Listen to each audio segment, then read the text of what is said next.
everybody would please stand, if you're able, for the playing of our national anthem.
Lady ball.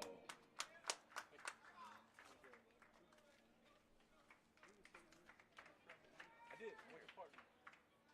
So, her name brother, but mine from Georgia. Kids went to Mary. She was playing for USA, drafted.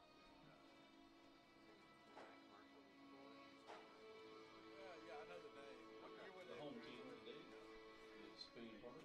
And our starting lineup for our Spain Park Jaguars, the leading off.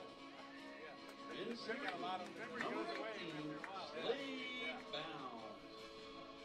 In the 2-hole at shortstop, number 5, Reese Jones.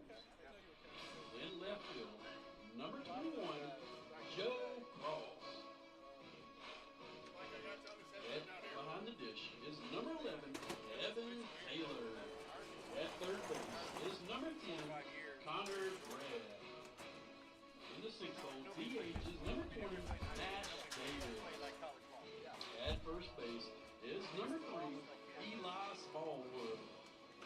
In right field is number 29, Brody Bragg. At second base is number 6, Jack Sellers. Hello. Number 8, Logan Bradford.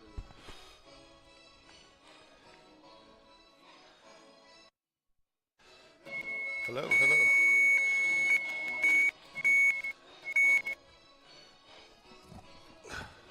There we go. What's going on? Hello.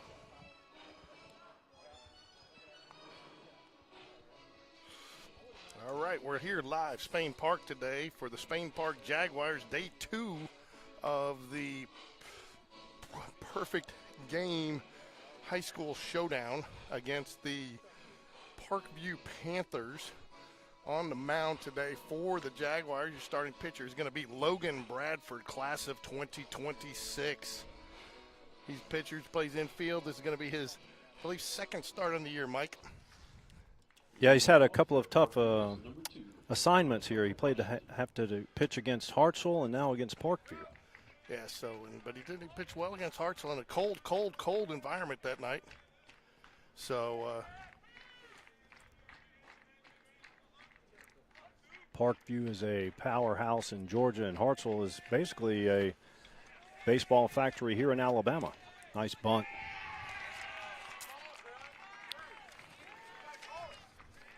Georgia. Good little bunt, and I believe that leadoff Washington for them is an LSU commit, Mike.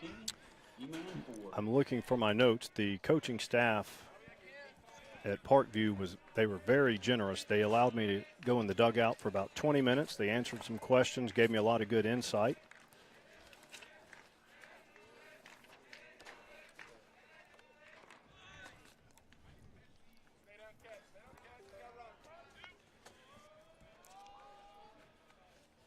There's another thing about Parkview is it's Scott Bradley's alma mater. Yes. And Do we know Scott Bradley? yeah, kind of. Father of QB1. That's right. Ball just misses outside.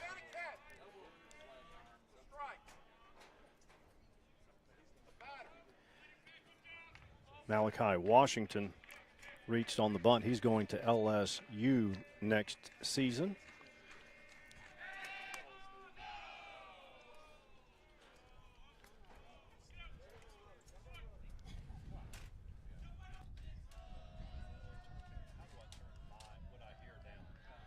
Number 1 right here. Okay. No, right here.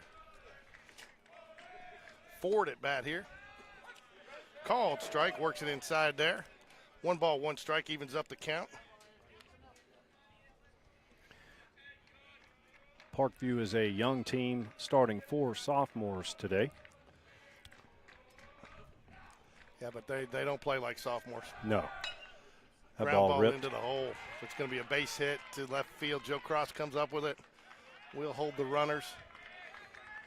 Tell you, too, that's where it's tough. Timely steal there, Mike. You get the shortstop going to cover the bag. It just opens that hole just a little bit more for him.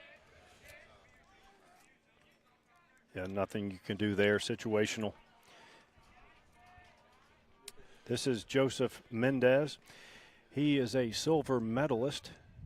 He played for Puerto Rico in the World Baseball Classic down in Colombia. And Puerto Rico finished second, getting the silver medal. His dad actually was nice enough to help me put up the Game Day Sports Radio banner. That's nice. Did you give them some cards so they can watch? I did. Told him to send it back to Georgia and watch the game live. Also on replay. Nice, perfect, almost a perfect bunt there. Oh. That was a bang-bang Coach play Smith. at first. Yeah, Coach Smith doesn't like that call. He's going to go out and talk to the umpire.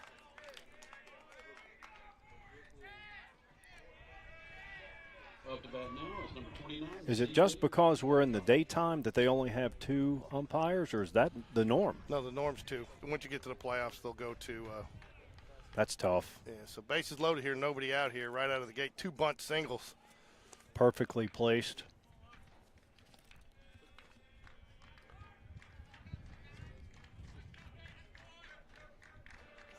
How do I keep closing that?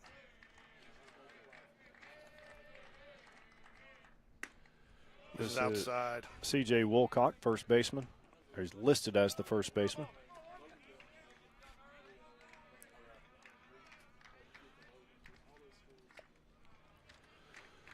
One ball, no strikes here to Wilcox, the batter.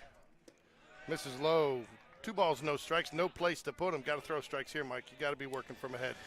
Yeah, a couple of tough breaks, perfectly placed bunts. Gets him in a bind here. Coach Dunn with one of his traditional first inning visits out there. This is just going to be a talk, settle him down and tell him, you really can't do anything about those 2 bunts.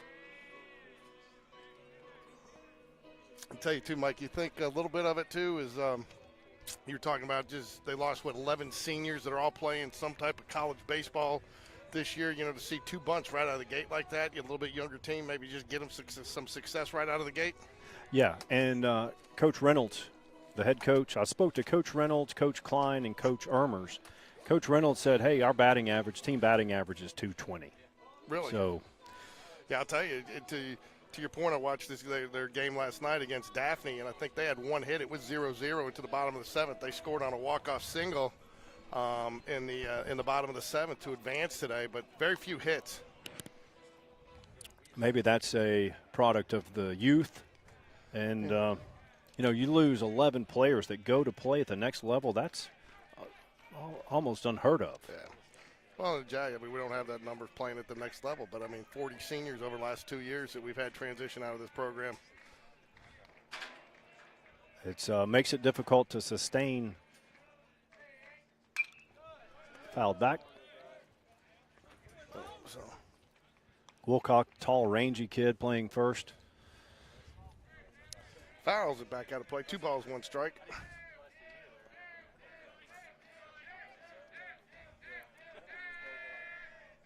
Nice pitch. Ooh, where did that miss? That looked like nice low. Doesn't look like they're going to be calling a low strike today.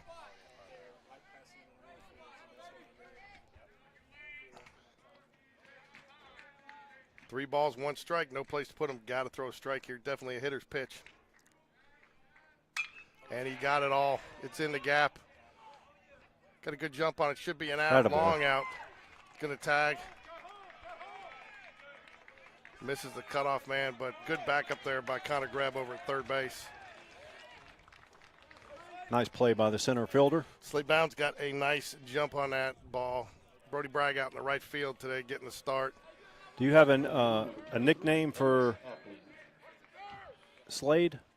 No, not yet. Slade, keep it in bounds? There you go. Slade, keep it in bounds. I like it. There you go. He kept that one in bounds. That was a well-hit ball. I like that one. I've been going Evan Timeout Taylor behind the plate, but then Ricky wants to go Toolman Taylor. Evan the Toolman Taylor. Okay, yeah. And Tim the Toolman Taylor. Yeah.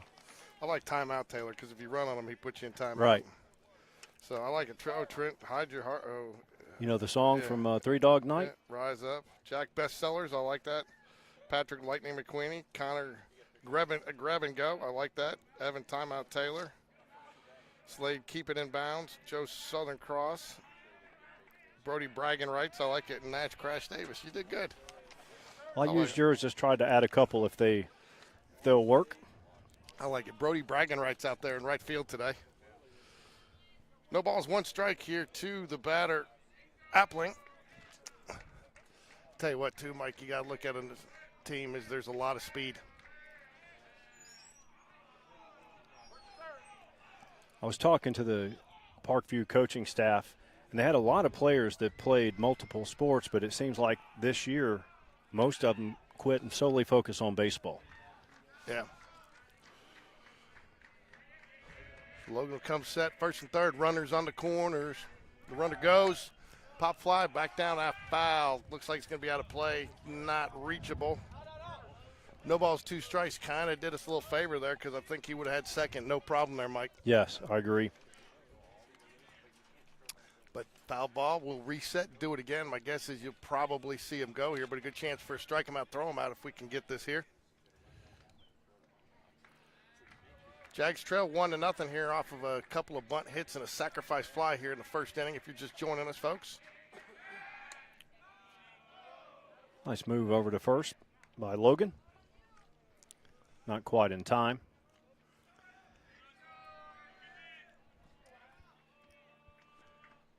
No balls, two strikes on the delivery here. And misses just high. I don't mind that miss there, though, Mike. You know, you got him swinging after a foul ball, maybe run one upstairs like that, see if you can't get him to chase. Yeah. But you can tell these are well-coached hitters. 1 ball, 2 strikes here to Appling. Bradford steps off. He wants to think about it again. Maybe didn't like the sign there. Going to reset, do it again, go through the whole. Appling is a coach's kid. His dad is the hitting coach. Fouls it back into the dugout. Runner went.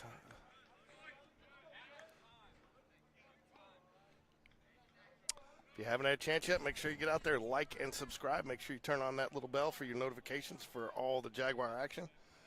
If you're a baseball fan, we do have 2 broadcasts today. Second one will be on a second stream. It'll be the Chelsea Hornets playing next, the area opponent we decided to cover today. Get a little preview on what we can expect to see in March. We have actually swing and a miss, nice strike pitch. 3.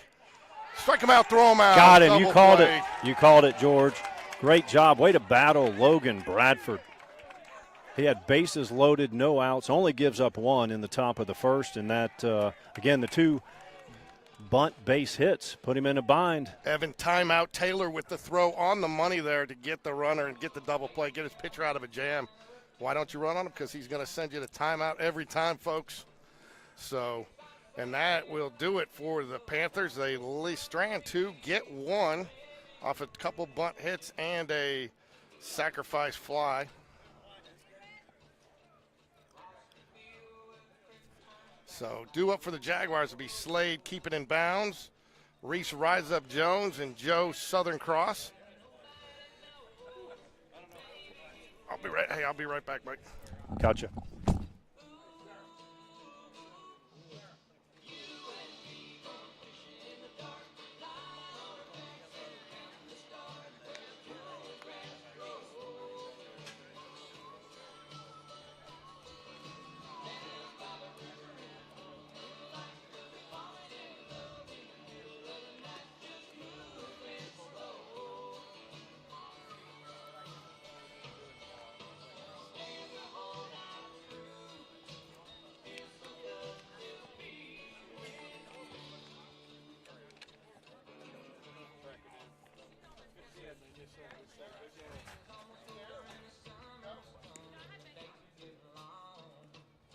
Scott, come on, sit down with us. That one's ready for you.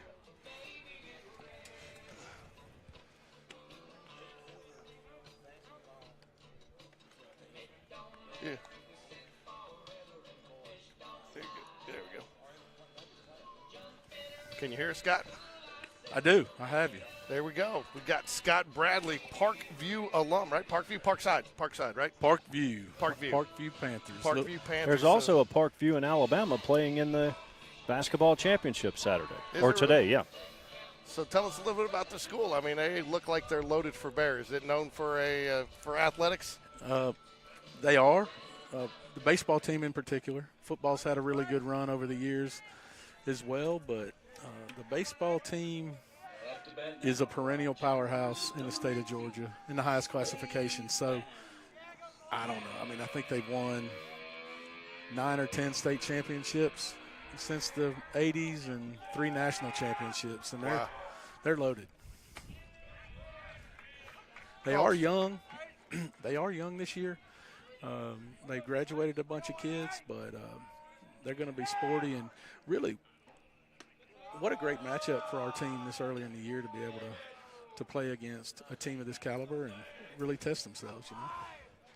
Pitcher here is pretty solid. There's a 2027 prospect, Mike, and he brings about an 87, 88 mile-an-hour fastball. Hits him on the hands there, gets it down the third base line, and makes the out.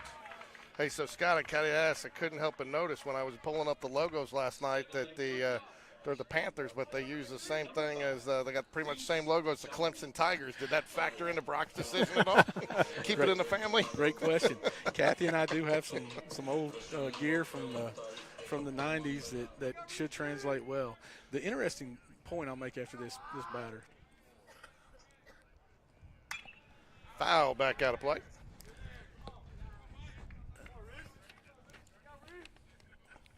No balls, 1 strikes here to Reese Jones. 1 out here, bottom of the first. Misses up high with the off-speed pitch there. Tell you what, Scott, I think this is probably some of the most top-notch pitching we've seen to date this far in the season. From what I understand, this kid's fairly solid. His brother played for Parkview last year and now pitches at VCU. Yeah, there's going to be pedigrees all over the field. You saw Reese had no problem handling that velocity, though, and hit a really, really hot shot just right at somebody. So, yeah, back to your original point, George.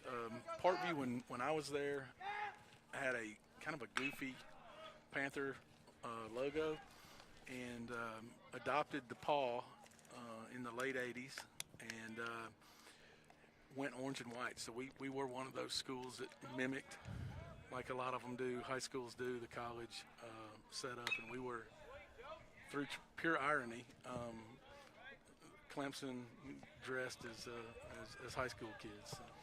So there you go. So and keep it in the family. You can bring out the what do they call it? The throwback gear. That's it, vintage. Vintage.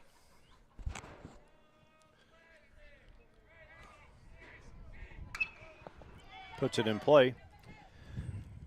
Any chance we get Joe Cross on the offensive side of the ball next year? He made a good comeback to football last year, being the starter at DB.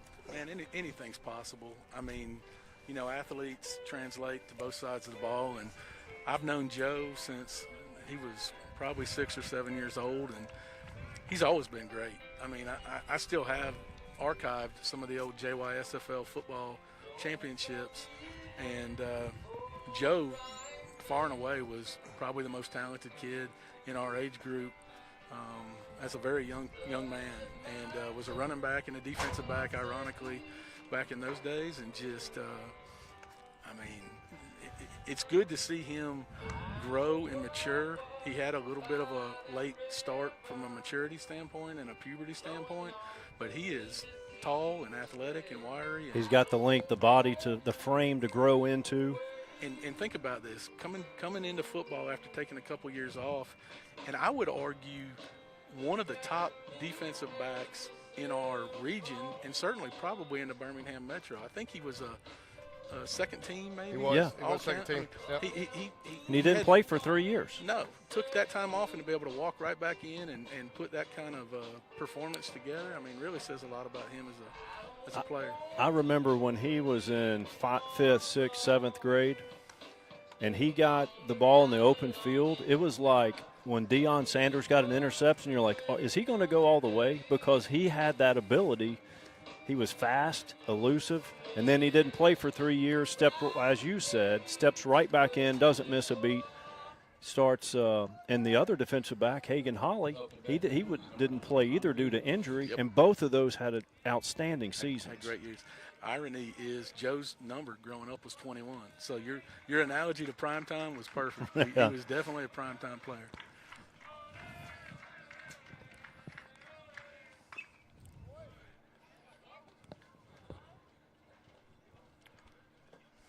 Jimenez at the plate again. His brother plays at VCU. It kind of tells you what kind of athlete he is. You know, a lot of these coaches are DH now for their pitchers, but he's letting them hit today. Misses just low ball. 1 ball, 1 strike here, top of the second inning. You know, body language is so important in basketball and in baseball. You can tell you can't fake it when you're at the plate. You know, if you may not get a hit, but you can tell the kids that have confidence. Looks like a tight strike zone today. We've got definitely a Steve Holly 2 hot dog win today. I don't know. It might be 1.5. Blowing out. It might be 1.5. It's if somebody gets a hold of one out there, it's gone. I was here earlier at the Chelsea game, and there were a couple of drives to left field that went out pretty quickly. So I heard that game was over quickly. It was. Hour and 37 minutes. Yeah, it was a quick one. Okay. Ground ball, little dribble to the right side to Jack Bestsellers. Nice little throw on the. For those of you that are familiar with the Atlanta area, Parkview is located in Lilburn, Georgia, which is kind of northeast of the city, around Stone Mountain area. And Parkview's the largest classification. They're part of the largest classification in the state, and I would imagine their enrollment it rivals Hoover's, or maybe even a little bit bigger. 3,200. Yeah, so they're twice the size, or then some. Can of corn of Spain Park, and. Reese Jones does a nice job settling under that, following the ball. Get the 1 pitch out there for his pitcher. You're not eligible for the first trivia question, by the way, because it has to do with your alma mater. Fair enough. So tell us a little bit about, we'll talk about between innings, but tell us a little bit about what's going on the gridiron right now. I know we're getting kind of into March, and they've been doing some conditioning, and they're about a month off from football. But when we get between innings, let's get a little update on what we can expect. For sure. Good pitch, right at the knees. Live down there, young man. No balls, Bryce 1 Carter. strike. Sorry, go ahead. Bryce Carter at the plate for Parkview. Misses with the off-speed pitch outside, 1-1. Nice to see Logan coming back strong after that first inning. Yeah, well, he pitched well. I mean, 2 bunt hits and perfectly placed bunts, and then a good hit on a hit and run there, and sacrifice fly, and really got out of it. Going to be hit nice again. So it's going to be over. Slade keeping it in bounds off the wall. He plays it nicely, gets it in. He's got no chance of nobody covering the base. That ball was on a rope. It was. That ball was squared up, straight over the center fielder's head. You know, I would say though, Logan Bradford, again, another kid I've known since he was a young guy. I mean, I would argue there's probably, I know we've got a great stable of pitchers, but to pitch in a game like this against a top-notch opponent, Logan's got a pedigree where he's pitched in a lot of these type games, and even though a hit like that, you know, would normally shake up a lot of high school kids, he's a resilient guy, and he will find a way to work his way through this, just like you saw in the first inning. He gave up a few hits, he had a few bad breaks with some bunts, but he's a really tough competitor, and I think perfect for this game. Yeah, I agree, and I know Jay was looking for it. Logan found out early in the week that he was going to be the Game 2 starter in this tournament, and I think, you know, everybody kind of expected this matchup and was excited to have it. You know, you kind of want to be the best, you want to play the best, right? He's had 2 tough starts, this team, and then he had to go up. His other start was against Hartzell. Yeah. And, I mean, at least this one we got short sleeves on. Yeah, right. No heaters. Ground ball grab, just foul. Does a nice job letting it go. No balls, 2 strikes here. Mason Davis at the plate for the Panthers.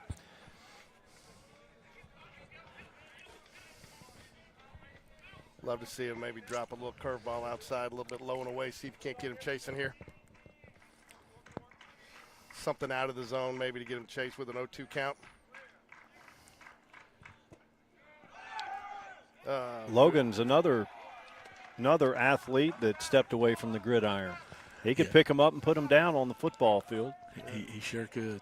He sure could. He was a great defensive player and was also played some running back for us growing up. Great read by Carter there on the base pass, kind of pick it up there. Didn't get past him, but just read it well and took the opportunity to take advantage and get it on third. So, doesn't do much more for you there except for maybe you get a score here on a pass ball or something, But, again, put yourself in better scoring position. And that's what, teams that aren't hitting well, like you said their coaches said last night, and they didn't. I think they only had 2 or 3 hits last night. You got to make your opportunities. Stays alive with that swing. I'll tell you, Michael, it's one of the best things about high school sports, really, in my opinion, is, you grow up with a class and maybe a class or 2 above or below that but you get to see, specialization, unfortunately, is just encroached into high school athletics to such a degree that you really have to kind of narrow and start trimming the tree at some point. But you get to watch these kids grow and develop and then move into their sport of choice or their couple of sports of choice, and you just get to watch them mature and excel in whatever they're doing, and it's really fun. Well, a shameless promotion of Spain Park here is, at least since V's gotten here, they're not discouraging you from playing multiple sports. 100%. And I love that because it is such a rarity these days. And, especially when we were as far as student body, we were at the bottom of 7A. We need every athlete we can to be competing in every sport that he or she can compete at. And I'm glad that Spain Park, and, hey, I'll tell you, if you have a kid and you want to go, your kid has athletic ability, come to Spain Park because you're not going to be forced to play into one sport. Yeah, there are some local schools that really do drive that narrative, and I would say that's a commitment by our administration, and then really great communication and commitment from each of our head coaches on each of the coaching staffs that really permit that, because you can't avoid the overlaps. There's overlaps from basketball with football, and then basketball into baseball, and then football, you're really working out year-round, and the kids have to try to navigate their workout schedules to compensate with the baseball program and things like that. But these coaches do an outstanding job in collaborating and communicating with each other, and, again, taking the onus off of the kid or the parent to have to choose. And that's really important. And I would agree with you. I think for those reasons, Spain Park's a great spot and a great school for kids that want to play and really have a high school experience. Due up for here for the Jaguars, Evan Timeout Taylor, followed up by Connor Grab and Go, and then Nash Crash Davis.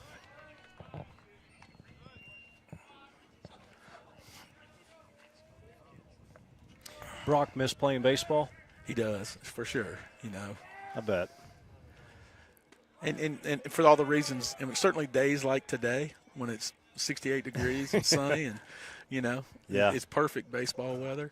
But it's really the guys. It's just like any other athlete that you would expect. They miss being a part of the season that's in right now and being a part of the program and being part of the guys. So Brock is an example of where it makes sense to focus on one sport when you get to when you're sophomore or junior and you've been offered Clemson. That's a whole different story from what I'm talking about in general, to where you're forcing a kid to say, well, you got to pick one.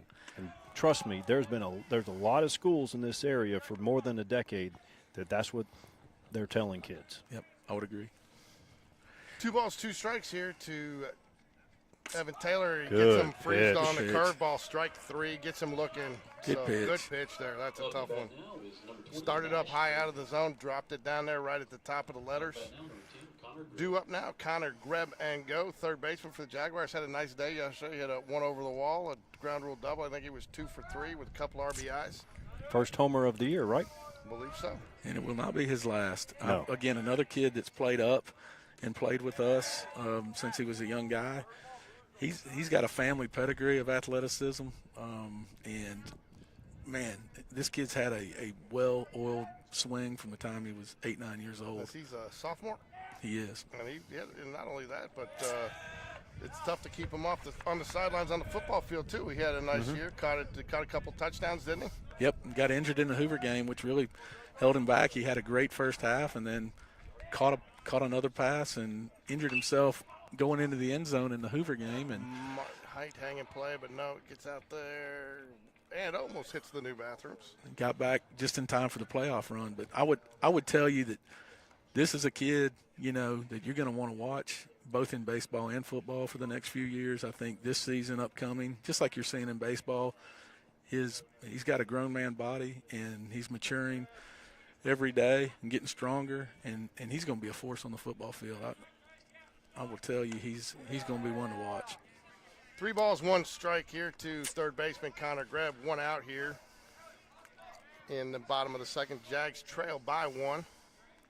I'll tell you a little bit of an unorthodox windup here too for the the Panthers pitcher, just dropping those hands like that, but it works for him. He seems to replicate it very well.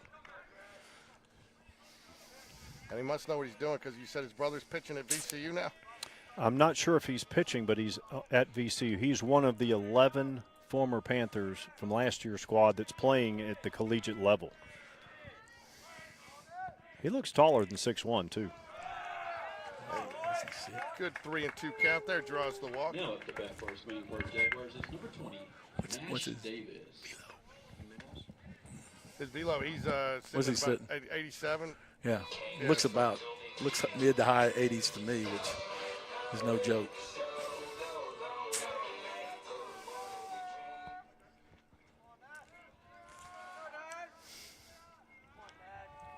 Games like this have to help the Jags prepare for area play. Wouldn't you think, George? Yeah, and it does. And that's one of the reasons I tell you that's one of the things that Coach Smith talked about is, he likes to put a tough schedule out there, to prepare you for that. And again, we got our toughest area matchup before spring break this year, which you don't have in years past. At 7A, area didn't start till after spring break this year. Now you've got it quickly, though, here 0-2 to Nash Crash Davis.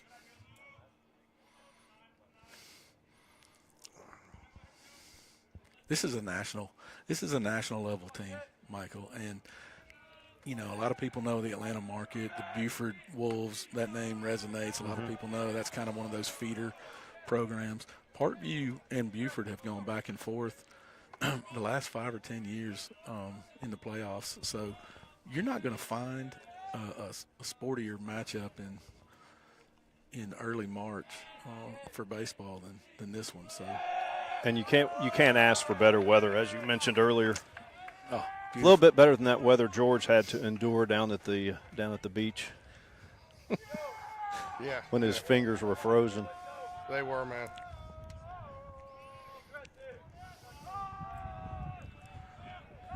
I think we have a 2 hot dog win. Way to get a bat on it. He was played perfect for him right there, and that is going to be a routine double play. Gets the Panthers out of the inning. I mean, he couldn't have been sitting any better out there. Nope.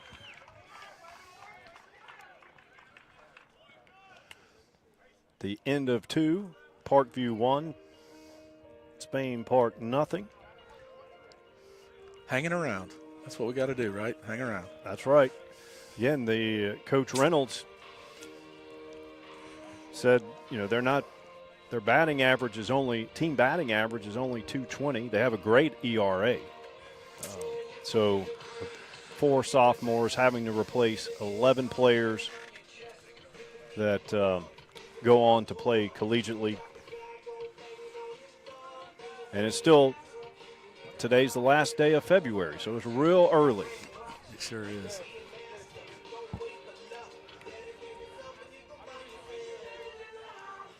Yeah, thanks again to Coach Reynolds, Coach Klein, and Coach Ermers for sitting down with me pregame talking about their program. And it's a story program, multiple state titles. Now, Scott, have they won state titles in other sports as well? They have. I think they've probably won 5 or 6 in football, and a lot like Spain Parker Hoover. I mean, there's a lot of other sports where they've excelled and won their share, but this has always been a baseball program. From the time that the original head coach there was a guy by the name of Hugh Buchanan, who was is and still a legend, but retired 10 or so years ago, but really built the program off his back. When I was a young guy, Coach Buchanan, I'd see him, he'd cut the grass, he edged the field. I mean, it was his passion. And he is really, truly one of the legends in Georgia sports, certainly in Georgia baseball. And he really set the stage. I think they've won 25 regions, if I'm not mistaken, 9 state championships and 3 national championships. So, wow. Again, a long history of success over at Parkview. All right, top of the third here. Logan Bradford sitting on 28 pitches so far in the outing. Leadoff man Washington ties him up. Got on with a leadoff bunt, his first at bat in the first inning, and has been the lone run to cross the plate for the Panthers. He'll go from a Panther to a Tiger at LSU next year. Good pitch. Hey, I did see. I know they're kind of that orange and blue there, Scott, almost the Florida thing. But last night when I was pulling up some logos, there was some purple. Did they used to have some purple in the mix? Yep. They did. They were always blue, and then the orange became the prominent color in the 90s, the orange and white, and now they've reincorporated the royal blue in with the orange to kind of, to your point, kind of look a little bit like Florida colors. But the original colors did have a tinge of purple for a while, and so there's a little bit in there, Florida Clemson vibe for sure. So are you an official IPTE member out at Clemson yet? Not officially, but I'm sure they'll come calling. We've actually got to be up there this weekend for that went off his foot. That kid's got speed. I think I thought that went off his foot. It certainly looked like I it. think they're going to talk about it. He's trying not to limp, so if that's telling you anything, he's trying real hard not to limp. While they're discussing this, first trivia question of the broadcast is, and you're not eligible, Scott. Okay. So this student athlete was a first-round draft choice in 1999. Not the 199. What? He played offensive line and was 2-time All-American at an SEC school. He attended Parkview High School. It's in the chat. I've never seen this.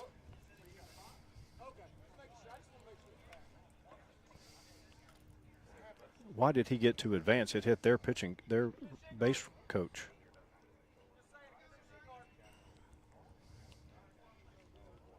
The ball hit their base coach. Why would they get advanced?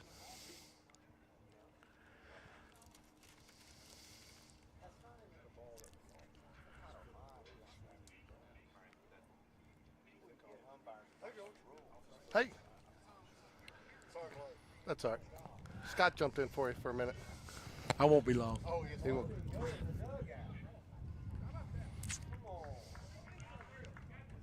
But the ball got away from the first baseman, hit their first base coach. I'm not sure exactly what to call it, and they did say, and that was right. I guess it. He said it hit him. He was still in the box, so it wasn't a foul ball. Okay. You can hit you in the box, I think. Isn't that right, Ricky? Ball hits you in the box. It can be a fair ball. Yeah, if it hits you if you're still in the box, yeah. No, I'm talking about why he got to advance to second. No, I know, because they're sitting there saying it went in the dugout. I think it went in the dugout after it went off. Right after it hit the pad. But I think they said it, yeah.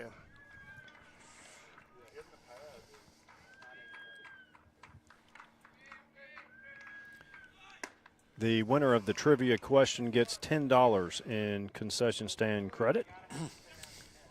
It's in the chat. And Scott is not eligible. $10 of concession credit. Jeez. Yeah, you can get like a ring pop and a Coke. Good Ooh, play. Nice pickoff move there. Great move, and you know, Reese's play in the field, just like in the box, goes without question. But just how he moves and how he snuck up behind there and got the hard tag down is just, again, what made that play so close. Runner goes, and he fouls it back. Reese will be playing at UAB, is that correct? He will be in 2 years. 2 years. So you got a couple guys. Connor Kinney, where's he going? Millsaps? Millsaps, that's right. Jack Sellers going to Millsaps, but for football. That's right. I heard that just the other day. Yep. Where did Brayden Matherson settle in on? Is he Kentucky going Wesleyan. Kentucky, yep. Okay. Kentucky Wesleyan. Good for him. He had a good year. He's a kid that made the most of his opportunity. You won't find a harder worker. No. I mean, and what he was able to do physically in a couple of years just shows you how much hard work in high school really, really pays off.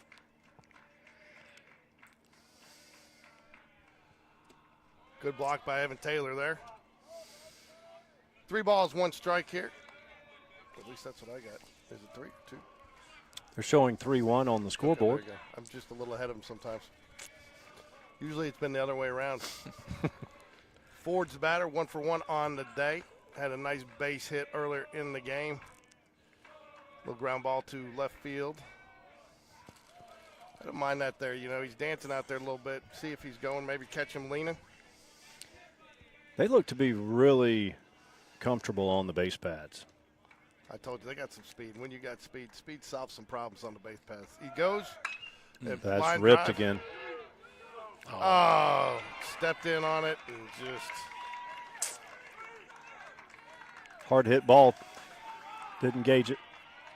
Yeah, right at him. Came in on it. First steps in. That's usually a killer right there. And you guys know this. When balls are hit so hard and right at you, it's sometimes hard to pick up. It is. How fast it's right. coming and where it's going. And he just took that, you know, you never want to take your first step forward when you're in the outfield. And unfortunately, it was coming right at him. He took that half step forward and just couldn't recover. 2-0 here, top of third, nobody out. Stand-up trip. Well, I'm going to actually score that in air. So should have been an out there, and it would have had an opportunity for a double play because the runner was going, and that ball was so hard hit. To your point, I think we could have doubled them up. It would have been a nice opportunity to get out of that. Really but good point. How quickly things turn there. Ball too low. Joseph Mendez at the plate. Again, he played for Puerto Rico in the 15 under in the World Baseball Classic down in Colombia. Silver medalist. That's pretty cool to have a silver medal around your neck when you're 15 years old for your parents' country. 2 balls, 1 strike. Nobody out here. Runner on third. Jaguars. Foul down left field line. He was the count 2-2. And, George, I think you're right. I think Slade saw that runner moving, and the ball was hit right at him, and I think he was moving to the ball to try to pick that ball and make the double play. Yeah, I think he saw that opportunity there. And he's right in his vision there, the ball. And to your point, too, Scott, and I'll tell you, too, when I played outfield, nice play. Oh, wow. Here we go. Oh, what a play. Great play, though. Eli Smallwood, that's a highlight reel for sure. Forgets the first out of the inning, they do score. I'll tell you, too, I always thought it was hard when I was playing the outfield. No clouds in the sky. It's hard to judge it. You don't have a point of reference sometimes on it as well, coming at you hard. Kind of a perfect storm scenario there. Of 100%. But what a play by Eli. If that ball gets by him and down the line on that trajectory, he's probably at second or third with a run scored with no outs. So, huge play. Thrown from his back, he still almost had a chance at not a good chance, but he made an effort. was a heads-up play. I mean, he didn't have any leverage laying on the ground like that, but he knew that where the runner was and got the ball in the right area. Well, knowing the situation, too, knows he's got nobody else on, nothing to lose there, you know. So, I mean, if you got a guy on the base pass, you might not be able to do that. So, good heads up to know the situation in the moment there. I like that pitch. Sometimes it's called a strike. Speaking of pitches, we have a pitch count? Yeah, 44 pitches for Logan Bradford so far. Woodcock up to bat for the Panthers, 0 for 1 on the day. Good. Swing and a good miss. pitch. 2 balls, 2 strikes here. Jags trail 3-0.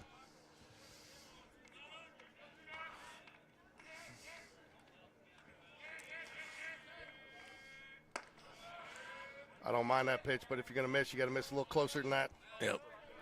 They're not swinging over their head at this level. Logan's just got to stay in control right now. He doesn't want to overthrow. That's why I asked about this pitch count. Just stay in himself. He's pitching great. Going to get out of play just on the top of the dugout and narrowly misses the cameras.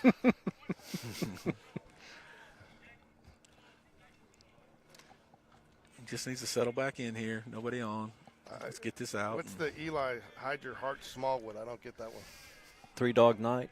Eli's come and hide your heart, girl. Okay. That's a reach. That's a reach. Well, I'm a music guy. I couldn't even think of anything else. It was just a suggestion. You don't have to go with it. You can go with the other 2. If you got to explain it, I mean, most of these you don't have to explain. The only one I got to explain is the Timeout Taylor, but I think people get that one. I like Brody bragging rights, so that one's good. That's a good one. Nash Crash Davis. Yeah. So, the Church of Baseball. I did say that when he was batting the other day. Who's this Annie chicken? Ricky's like, what are you talking about? I'm like, Crash, Bull Durham, man. Good little bunt there. Oh. They are. Oh. And he's going to get.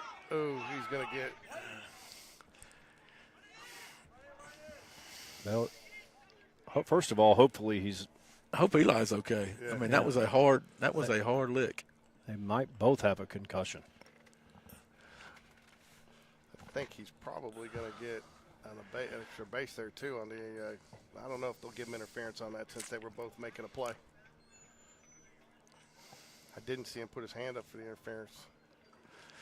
But that's probably the least of anybody's concern right now. Just make sure these kids are okay.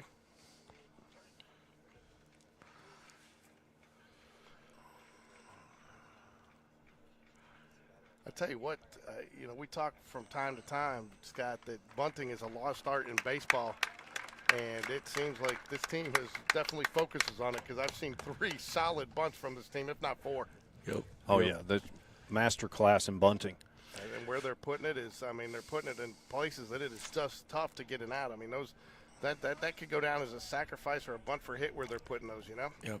And I've listened to Will on both those bunts. I think the preference would be for Greb to call him off on that because of obvious reasons. He's moving that direction, and it's just the third baseman's ball. But, again, early in the season, you got a young kid at third, and those balls are placed in a spot where it's really hard. It's not an obvious pick, to your point. So they'll clean that stuff up. Will does a great job with the fielding piece, and they'll figure it out. But you're right. And they've made their commitment to Connor Greb, I think, at third. I think they are going to take a few lumps with the younger, but getting him the reps, you figure he won't be playing like a junior, or he'll be playing like a junior by the end of the season, and by next year he's playing like a senior. That's right. The stage is not too big for Connor. Connor just, it's just a matter of getting these guys comfortable with each other, and that'll happen as the season wears on. 1 ball, no strikes here to the batter, Jimenez. Is that, I'm saying it right, Mike? Yes. Foul ball, evens count 1-1. We do have runners on the corners here. Runners on the corners. Well, if he was from Spain, it might be pronounced Jimenez. Really? But parents are from Puerto Rico, so safe to assume Jimenez.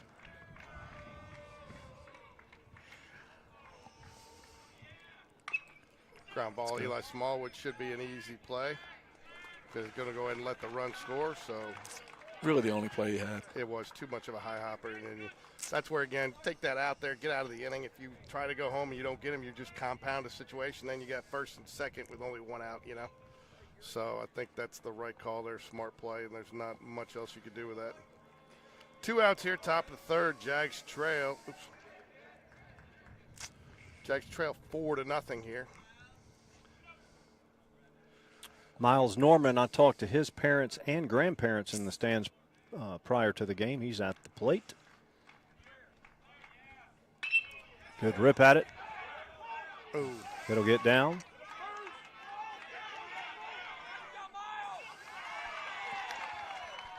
We'd love to see him hit the cutoff man there. Yep, again. And I think that's what Will was screaming for, too. Yep, and that's just youth. Again, young team, early in the season. You hit the cutoff, you probably saved that bag. It would have been tough to get that guy at home. But they'll pick this stuff up again. Miles Norman with the RBI for the Panthers. Nice.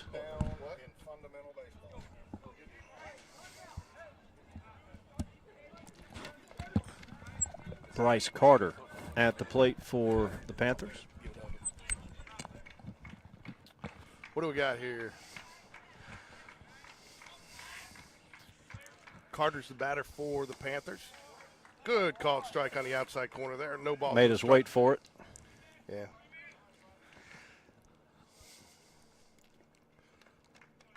Five runs on 5 hits here for the Panthers here in the top of the third. Ground ball over to Connor Greb. Fields it cleanly. Gets a nice throw over there. Good stretch by Smallwood to get the out. So give us a quick update on Scott, on the football there, Scott. Yeah, great. The boys are working hard. From what I can tell, they're in the midst of kind of the 7-on-7 silly season, if you will. I think they've got their last, maybe their second to last 7-on-7 tournament this weekend down in Alabaster. They're obviously in the gym every day working out and doing their, they've got all sorts. Coach V does a great job in keeping.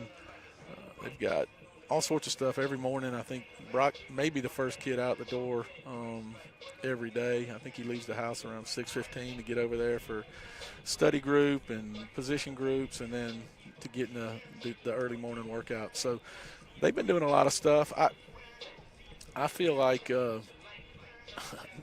we're in year 4 here, and I mean, what you see from the program, just in the sense of growth and development from the kids, it just seems like it just continues to build. I don't know when it's going to level out, but these kids just continue to get bigger, continue to get stronger, and I think that's really going to, again, pay dividends once we come into the fall. How's the, obviously the situation last week, the very unfortunate situation, how's the morale coming out of that? I think the morale's fine. I think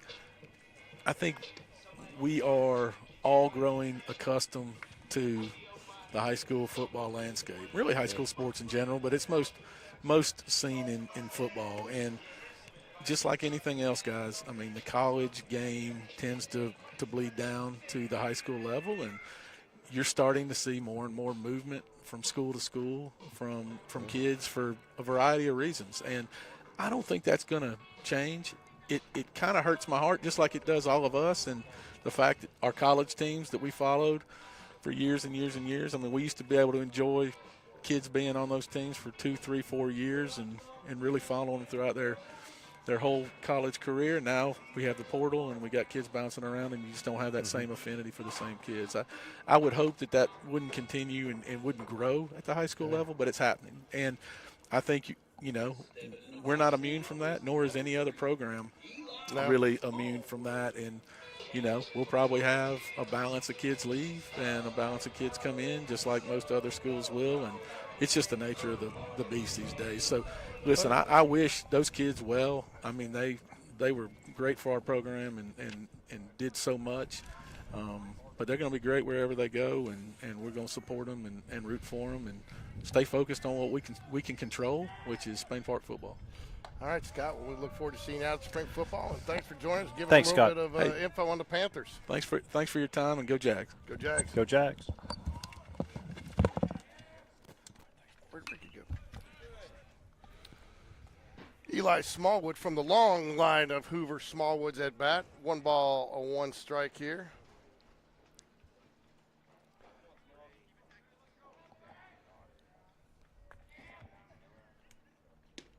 Misses Good eye. low. 2 balls and a strike to Eli Smallwood. Jags need to get something going here. Just I think at this point, Rick, you just want to get a run on the board, even a base runner at this point. I think Jags have been no hit. Yeah. Jack Bestsellers on deck for the Jaguars. Ball misses, high outside. 3 balls and a strike. Ricky. 3 balls, 1 strike, 5-0. Jags trail here in the bottom of the 3rd. Another good eye. Oh, he called it. He did. And He's Eli delaying did. us. Yeah, and Eli knew it too because it's ball forward. He didn't even take a step, but that's not a pitcher swinging at 3-1. Swing and a miss. He gets him out in front there. Good Strikeout. pitch. He battles back.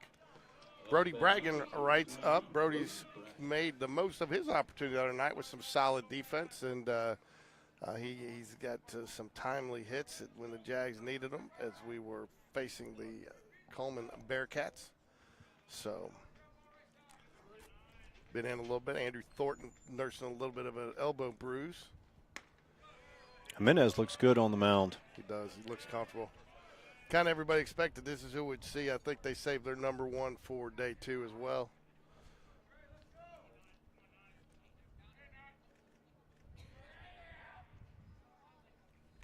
Ooh, hit by a pitch. Takes one for the team.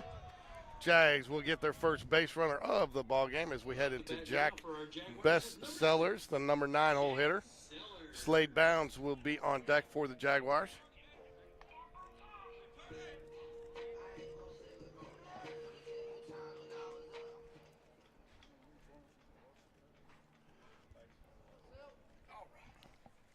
All right. We got Rick Strawn coming on with us. A lot of pent-up energy and comments to bear, I'm sure. George, at least. There you go. Yeah. He cut you off already, Rick. There you go. You good? You there? Can you hear? Yeah, I got you. There we go. Hold on. Now leave that there. Turn your volume down here. Oh, there you go. There you go. All right. Yeah, I'm here now. I'm glad I missed the debacle with the umpires earlier. Yeah. The ball went past the first baseman, hit the Parkview first base coach. He's Yes. part of the field. So- though. He's part of the field. So why did he get to advance? The runner advanced to second. The umpires told Coach Smith that the ball went into the dugout, but it actually bounced off the pad on the fence in front of the dugout. Good bunt there by Great Jack. bunt. It went foul. Man, that was a good bunt. It was. Good job by the catcher to pick it up before it Spun maybe back in. spun back into play. Yes. So, yeah, George, it looks like, from the little bit I've seen so far, looks like Logan Bradford has pitched pretty good. Kept the ball in the zone. He has. They started off. They got their first run in the first inning with a couple of very nice textbook bunts. You'd be thrilled. Ricky got. They have been manufacturing runs left and right. They did have a nice hit into the gap, and then they had that air in center field that has kind of opened the door in that last inning for the 4 runs. Logan has not pitched poorly. Again, a couple of perfectly timed and perfectly placed bunts has really been the difference in this game. Wouldn't you say, Mike? Absolutely, and he's hit the zone a lot, but those bunts, especially in the first inning when he gave up 1 run, that was a really solid comeback to only allow 1 run because he had bases loaded with no outs. And he had with 2 bunts and a good, they had a hit and run on, and Reese was going to cover the base, open that hole over there, and had a ground ball through the hole over there. But they got a nice strike him out, throw him out by Evan, timeout Taylor. And Parkview had another swinging bunt that kept the inning alive. 3 balls and a strike here to Jack Bestsellers.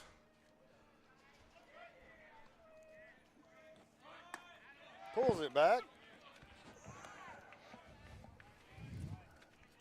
Ricky, I don't know how much you heard, but I got the coaching staff at Parkview very accommodating. They sat and talked to me about 20 minutes in pregame, and they have Jimenez on the mound. His brother pitches or plays at VCU. Okay. So he graduated last year. So Hard hit ball on the button, but right to the center fielder. Bragg will head back to first base. 1 away now. 2 away, I'm sorry. And number 8 for Parkview, Joseph Mendez. He played on the 15 under Puerto Rican team, got the silver medal. Oh. They played in the World Baseball Classic down in Colombia. So this team, they have 11 kids that graduated last year. But not only did they graduate, they are now playing at the college level this year. Unbelievable. Yeah, I tell you what, I like the energy of this team because once they saw that Spain Park was made an error out in center field, and right before that, they had the issue and got to second base. They saw that some things were not going Spain Park's way, and I felt like they really did a good job of kind of putting their foot. They fed on it. Yeah, they fed on it, and you could tell their energy coming out of the dugout. Their batters were feeding off of it. I tell you one thing they do too. I don't know if you look at it between innings, next inning, but their entire dugout. Have you noticed their entire dugout comes and throws when they're warming up? They all go out there left field and they all throw with each other during warm-ups. Well, keeps them involved. Well, something else too, George, that you'll notice, I guess, a lot is when the everything kind of started going down for Spain Park. You see that. You really felt the youth on this Spain Park team. Yeah, you did. Yeah, because everything that was going on, even little things that didn't cost a run or a base run or anything. I heard Coach Smith kind of getting after Evan Taylor about trying to come out of his stance to throw down to second before receiving the ball. And Right. you're just never going to get a strike. And, all those are very correctable things that those guys will get better at throughout this season. But it's definitely something that shows the youth on this squad. And also not just the youth, but also the inexperience, because some of the youth is experienced. Right. And so you have youth and inexperience, and days like today, it shows. Fouled back out of play, full count. Runner went on the pitch as you would expect him to do. Really, other than Reese, who else has been a varsity player that's been getting quality time? Andrew Thornton. Yeah, and he's not out there, so. Pop fly, that's going to be a tough one down. It's going to be in foul territory. That the shortstop calls it and makes the play out in foul territory. That is the shortstop or the left fielder's ball. He did a really good job getting over there and catching that one. Yeah. You can tell there's talent on this team. End of 3, Jags trail 5-0 here. And as much, too, as we're sitting here talking about how much little experience these guys have at the varsity level, I imagine that this Parkview squad doesn't have a ton, considering they had 11 guys go to college off the squad last year. I imagine most of those guys were starters. Right. And then Coach David Reynolds, the head coach, I spoke with him, Coach Klein, and Coach Ermers, and he said they start for sophomores, at least today. So they're young, but they still have experience, and they look confident. Right. They look like they fit the role. All right, we got a pitch and change. We're going to bring Bryce Campbell in. Talk about a different look right here, coming from the other side and coming from way up. Yeah, about 6'8". Yeah. And just a bit outside. Just a bit outside. Ball 4. Ball 8. Ball 12, George. Then ball 16. It's too high. Too high, Ricky. Ricky, we do have a trivia question out for $10 at the concession stand, which might get you one Sean Jones snack of the day or a ring pop and a Coke. But this student athlete was a first-round draft choice in the 1999 NFL Draft. Played offensive line, was two-time All-American at an SEC school, and he attended Parkview High School. And again, it's in the chat. If you get it right, you get $10 at the concession stand. I'm not going to guess that on the air, but I feel like I'll never get that. He does what we're doing right now, but just on a more professional level. Kirk Herbstreit. He's a pride of Ohio. Yeah, he didn't play for an SEC school. Oh, okay. Well, we played for an SEC school. I do want to mention one other thing. Paul Feinbaum. I'm going to guess. No, I'm not going to guess on the air. I don't want to give it away if it's right. Well, you could get $10 in the concession stand. Oh, I'll just put everything on your tab anyway. Yeah, so. that's fine. All right, Bryce Campbell in for the Jaguars to face Davis 0 for 1 on the day. Comes in trailing 5-0 to lefty. All right, we still don't have any hits, do we? No, Bryce Chicken Soup Campbell, Hit right? by pitch. That's our only Bryce base runner? Campbell's Chicken Soup. See, Bryce has had 2 good outings this year. I'd like to see him continue that. There you go. Good call. Sorry we didn't make us wait that time, Mike. Nope. The umpires had some delayed calls. Well, you know, look, when Bryce's first 3 pitches all went to the backstop while he was warming up, I almost said something, but then I'll be honest.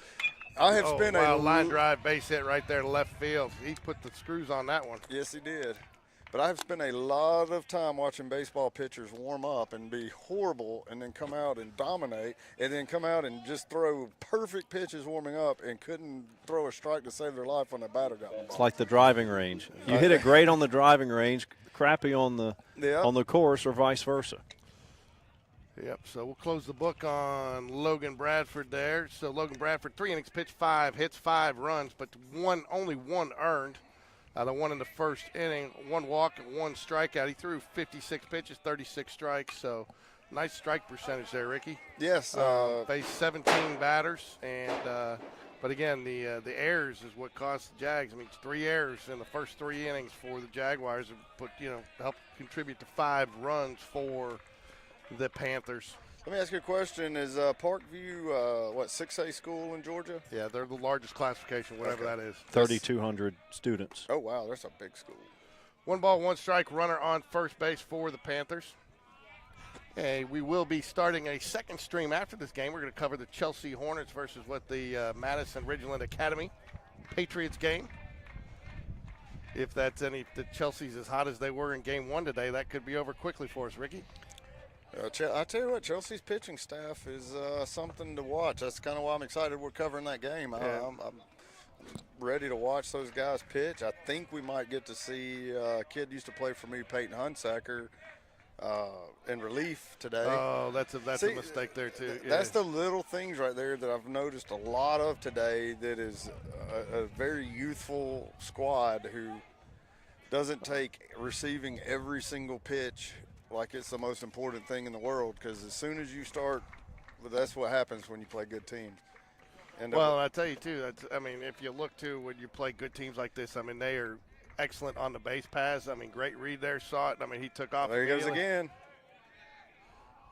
Good stop there by Connor Grab and Go. You like that one, Connor Grab and Go? Grab and go. All right, I like it. That was a great job by Connor Grab right there. That's a young player understanding what's at stake and laying out to stop a ball.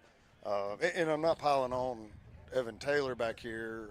I think he's going to be a fantastic player, and he already, shows a lot of signs of being a really, really good player. But the youthful things that they're going to get better at, you already see like how much better he's going to be in a couple of years. Yeah. So Jags getting no hit here. Yeah. Runner goes immediately, and you kind of figured that was coming with Washington. LSU commit 2 for 2 on the day with a walk. And their speed is just. Yeah, they have incredible speed. You can tell these kids have played a lot of baseball. They're in obviously a very baseball-rich area. We got a Steve. We figured. I think we're at a 1.5. I'm not sure it's a full 2 hot dog wind yet, but I think we got a 1.5 hot dog wind blowing out to. It's blowing dead out to left. So. Yeah. So apparently there were a couple that went out in the first game. That game only lasted an hour 37. To Ricky's point about the Chelsea staff, they get to the mound and they bring it and they don't waste time. And that game ended very quickly. Yeah, I got out here late to set up, and I was like, I thought there was a game before. So Chelsea hanging around. They get the doubleheader action here.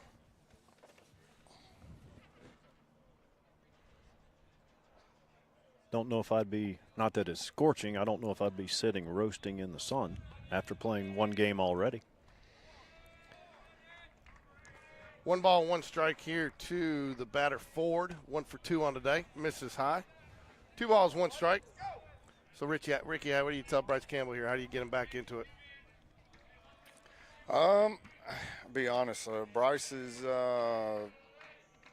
just going to have to kind of work. See, right now he is. You could just tell he rushed his whole delivery. everything felt really rushed, and that's because he's feeling a lot of pressure and anxiety out there right now, and that's something Coach Dunn's going to go talk to him. He'll have a short leash here. If he, doesn't start throwing strikes to this next batter, I imagine they'll get him out.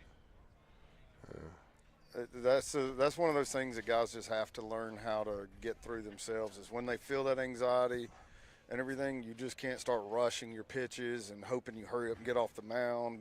That's going to prolong it every time. Yep, so we got a bases loaded situation here, top of the fourth, nobody down.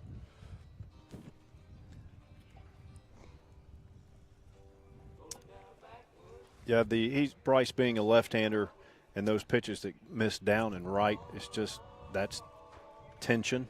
Yeah. Just like if you're a right-hander, whether it's golf or field goal kicking, you're going to miss it down and left, or because the big muscles tighten up, and that looks like what's happening to him right now. And like you said, you just have to play enough to where you get to where that's not an issue.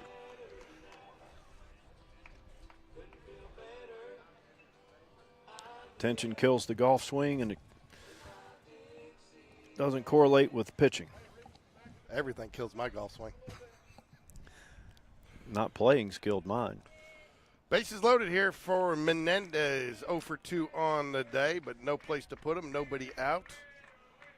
Panthers looking to extend their lead here. 5 runs on 6 hits. The key, though, has been the 3 Jaguar errors to this point, if you're just joining us. Misses just outside.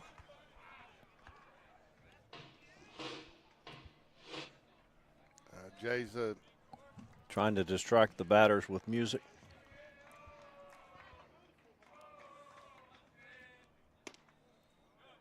Ooh, I don't know where that missed. Must have been just a bit inside. Look good from here, folks. His motion looks better these last 2 pitches. Yeah. As long as he stays compact and controlled, he's usually a pretty solid pitcher. It's when he starts getting a little loose with that arm, isn't it, Ricky? Yes, it is. And see, right now, he's not taking any time. And the first batter, when he was throwing strikes to him, see, I thought he was going to have a really short leash after that visit. That's something we talk about that Will does every year. He doesn't mind making that 3-0 pitch, that change, And I've always wondered, do you really want to come in and throw one pitch and potentially walk in a run? Well, and I understand both sides of it. I just looking at Will and seeing what was going on with Bryce right there, I could tell that he had lost it. Yeah. Will's definitely going to give him a chance to get it back together, but that's not going to be more than a couple of pitches. And if the next 2 pitches or the next pitch looks like it's nowhere near it, he rushed his delivery again, didn't correct anything from before the Coach Dunn visit to after the visit, Will's not going to waste time. He doesn't really care about the count. You're down 5-0. At that point, it's just like, hey, let's get somebody in here and stop this bleeding. Taking the mound now for Spring Park Jaguars is number 23, Ryan Paquette. Ryan Paquette. Have not watched Ryan Paquette pitch this year, so this will be exciting. Yeah. Tough spot to come in with a 3-0 count. The run so would Ricky, be. Did you get out our promo for the Chelsea game to all your Chelsea connections? Well, I sent it out to Cameron Hunsacker, Peyton's dad, and told him to send it out to. What did he say? He was excited about it. I don't think he had watched one of our broadcasts before, so when I sent it to him, he was pretty excited. And we kind of talked about that, it's a 4K broadcast. We try to do a good job. I know George is the one in charge of moving cameras around, so y'all blame him when he doesn't get the cameras right. But actually, when I go back and watch them, I'm always kind of surprised that, because I don't even see him doing it. I'm just over here watching the game. He's and Rain then when Man. I go back, and when I go back and watch it, I'm like, oh man, he's switching cameras a lot. And Yeah, he's a producer, cameraman, play-by-play, sometimes color. So Ryan Paquette comes in for the Jaguars. Game Changer has not been updated yet, which is, tell you what, I'm just gonna call it out right now, Rick. You've been a little disappointed in whoever's keeping Game Changer in the dugout this year. Yeah, it's not been. They've been slow on the changes, and I know the coaches don't really use that for stats and stuff, but it's skewed a few. Eli Smallwood, good to see him stayed out on the field after taking a major league, hit there with yeah, that he and collision at Appling first base, yeah. So Appling both left plays. the game. Oh, did he? Mm-hmm. Now, I don't know if he just left for a courtesy runner, but No, you're right. He did. They brought in. Looks like they. Menendez at bat. We'll find out here. This is Barnett at the plate. Oh, Barnett. Nice pitch.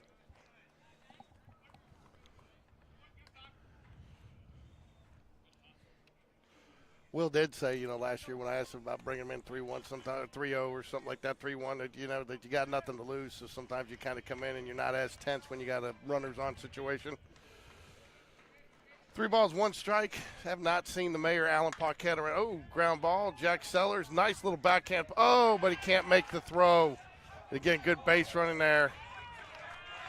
Did a great job getting his hands on the backhand. Just couldn't make the throw to Reese Jones there. And another Jaguar error will result in some runs for the Panthers.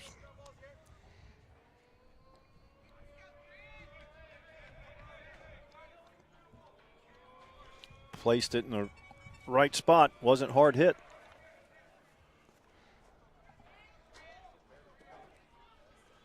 This is Grant Lambert for the Panthers at the plate.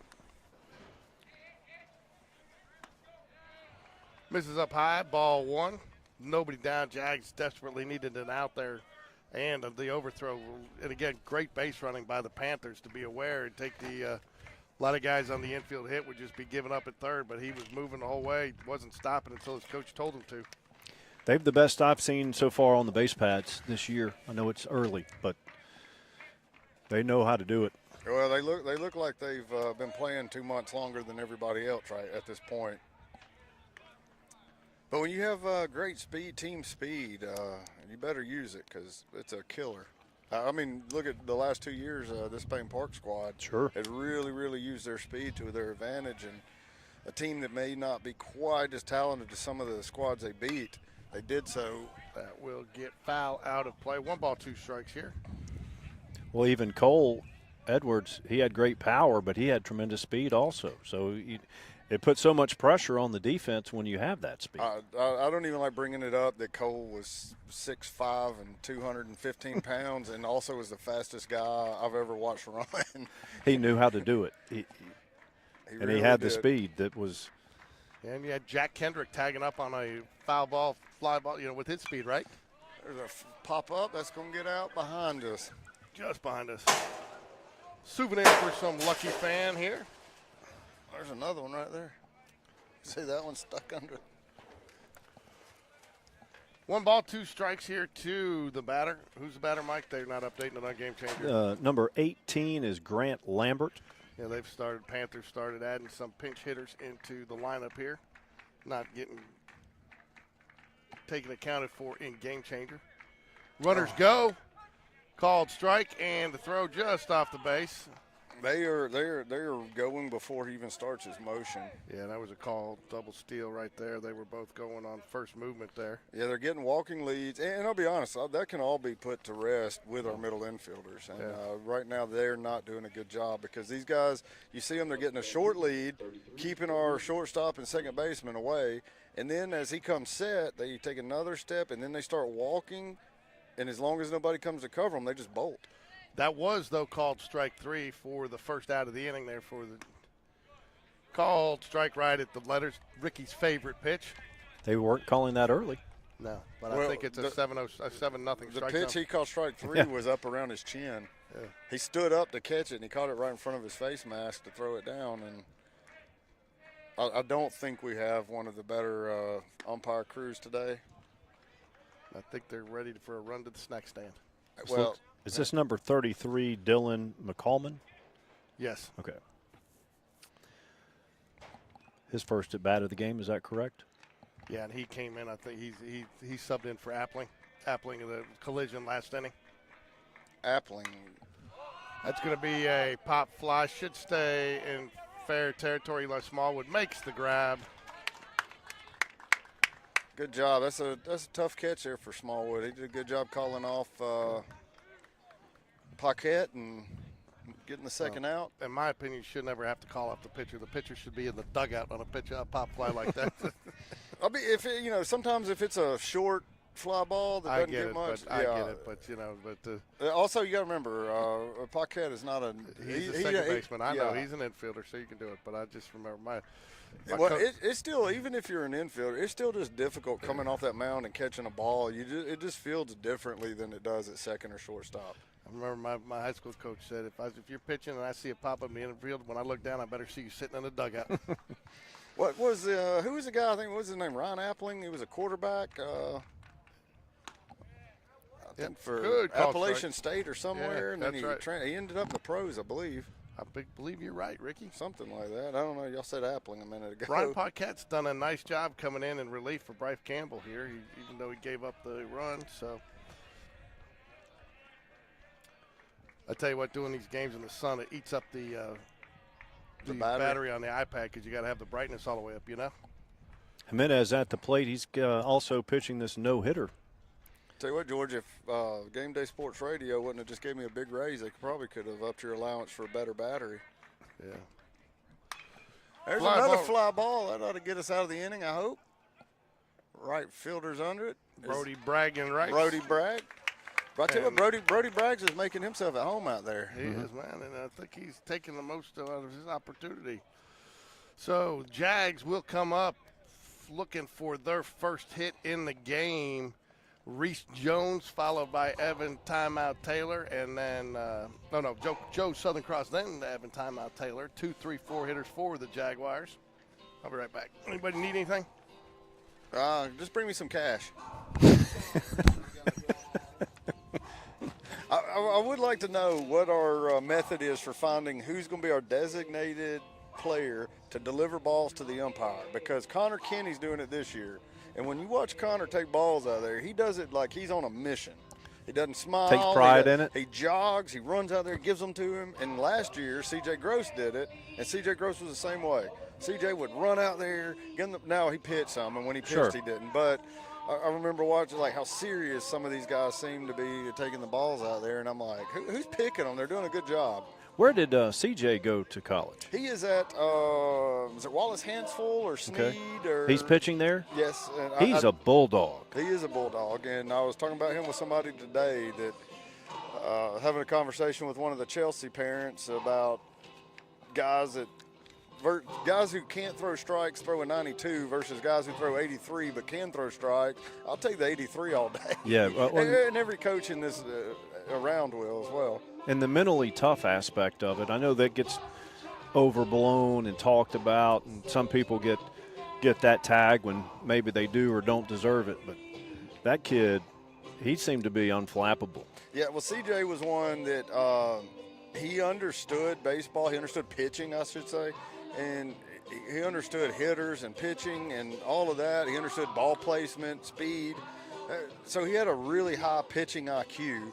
And you couple that with a guy who really, really understood what kind of pitcher he was. He knew he wasn't a strikeout guy. Even though he had some non-strikeout games and things like that, he just understood getting ahead in the count and pitching to soft contact is going to lead to days where you just are better than the batters and everything. But he was so mentally tough. And I think that's really the biggest difference in him and a lot of guys. Even though he never threw over 83, maybe 84 on a good day, he might hit. But for the most part, he stayed low 80s. But he hit his spots. He always – his number of first pitch strikes is unbelievable. All right, we got Ron. Oh, look at there. We're going to have a base hit. Drop. It does drop. First hit of the game. There we go. Finally got that pesky no-hitter off the board. Stepping to the plate now is number 21. I said Ron Reese. Rise up. Rise up. That's what it is. I'm gonna have to get your nicknames. We need a chart. I gave you a list. All right, we got a list for the nicknames. I added 2. George shot down one of them. Did you change Evan Taylor's? No, I like it. I like Evan the Toolman Taylor too. We can go with both of them. Well, like Joe Southern Cross is also Giuseppe, but that's just let's see. So I added that. Brody bragging rights, and then grab and go, bestsellers, and then he didn't like that because it's that Three Dog Night song. But I couldn't think of anything else for it. You've heard that song, right? Yeah. It's a good song. It is a good song. Fouls it back. I love Mint Julich. Trevor Mint Julich. 1 ball, 1 strike here. No hitter is gone after a Reese Jones single. Not gonna lie, man. I'm off the nachos. These burgers are pretty good. The burgers are good. I tell you, I've had some burgers in the winter. Having to go down to Crossplex every week, the worst burger I've ever had in my life, and it was $8. Now I know they've gone up this year on our burger prices, but 2 balls, 1 strike here for the Jaguars. So at this point, what are you looking for, Ricky? Little victories? Yeah, little victories right here. I mean, you're really not thinking about, oh, we got to score 8 runs right here and get back in this game and win it. You want to see your guys hit. You want to see them not give up. Love to see Reese Jones maybe, try to swipe a bag. But you also notice Parkview. Their catcher's thrown down the first, the pitcher's thrown over, pitcher stepped off once. They're showing a lot of attention, and they really don't want Reese to get to second base. And, that's a sign of a really well-coached team that is bought in. There's a hit ball. That's nice catch by the shortstop. Safe at second. Everybody's safe. Going to be an infield base hit.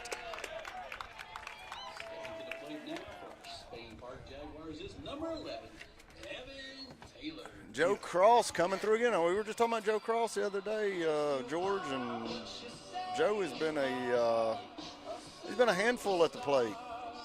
He has. He's tough to get out. I mean, I think you are going to see a pitching change here. There has been some action down in the Panthers bullpen. Yep, he is going to looks like he is going to get pulled. Or maybe not, but I saw somebody high-fiving, but I think he was high-fiving his shortstop for the stop there. The guy throwing down there right now is not really throwing from motion yet. He looks like he just started warming up. So, and he's got a pitching coach down there showing him drills, so he may not be in any danger coming in soon at all. Might just be getting a little workout.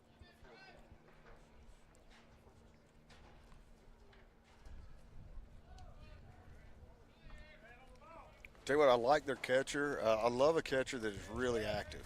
Mm-hmm. He's active with everything going on. He's constantly looking. Right now, he's giving hand signals. Yeah. Jimenez, 52 pitches on the day. So far, I wouldn't expect him to come out unless they were really just trying to get somebody else some work.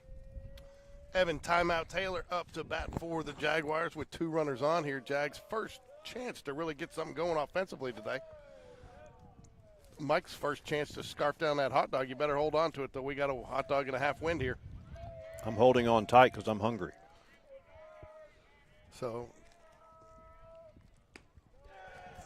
misses outside. 1 ball, no strikes.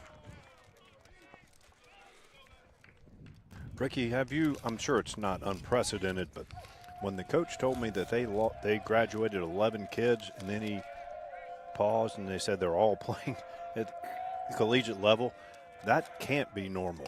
It's probably not normal, but I'd say for a school like Parkview, it's probably somewhat normal. So the only thing we can really compare to a school of 3,200 is Hoover, which is, pretty close to that.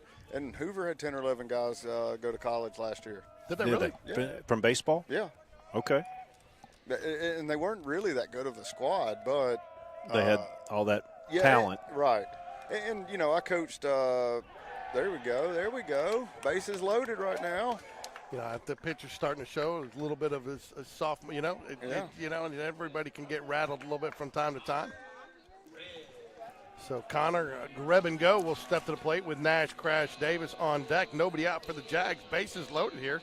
And right now, this is where these young guys with Connor Greb, a sophomore, and Nash Davis, a freshman, who both have been really hitting the ball well lately, this is where they have to grow up. And not that they're immature, but right. This is just part of it, though, that where they have to learn that right now, I can't swing for the fence. I need to get a ball in play. We got to get runs in, and we're not trying to get 4 as versus getting 1 or 2 right here. And these 2 guys, we'll see. They do have a good win. So if you just put the barrel of the bat on the ball, good things are going to happen. And that's what Coach Smith is definitely looking to see out of these guys and their growth. A lot of room down that left field line, too. Yeah, they were definitely giving him that. Oh, he was shooting for it. Yeah. That's going to be foul out of play out down the left field line. I tell you what, too, with this wind going out, if Crash Davis can get a hold of one here, too, Well, it could be a look, totally the ball different he hit story. off the wall the other night would have been out right now. Yep. He put that off the wall midway up out at the 360 sign. I mean, you can see a couple of flags. I mean, they are flapping, and they're flapping straight out towards the school.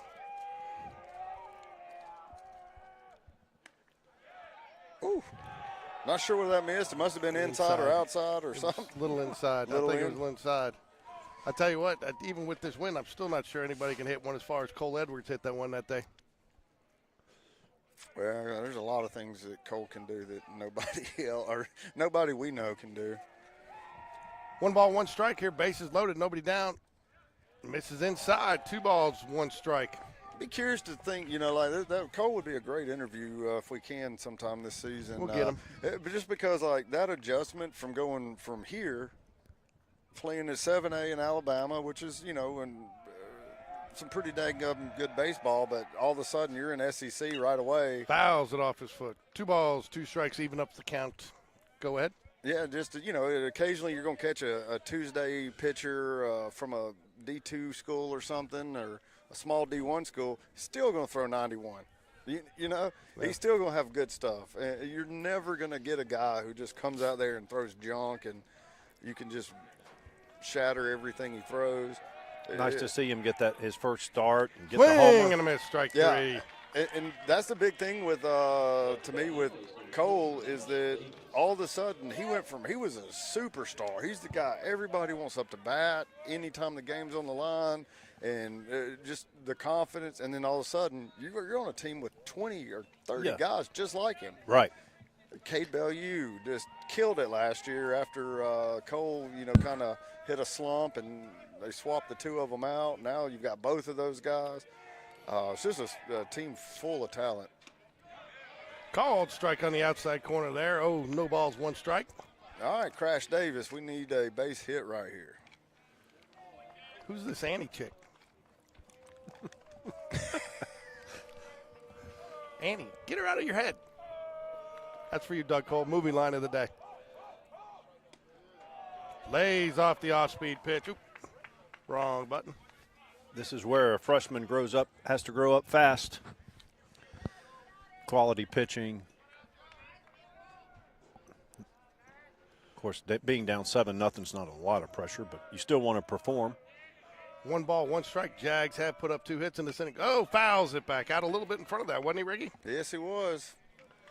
What causes that? Swinging early. Okay, then. If he would have started to swing just a fraction of a second later, he would have probably been timed up. Okay, just checking. Wanted to see if you had something to add there. He was excited. He was ready to hit the ball.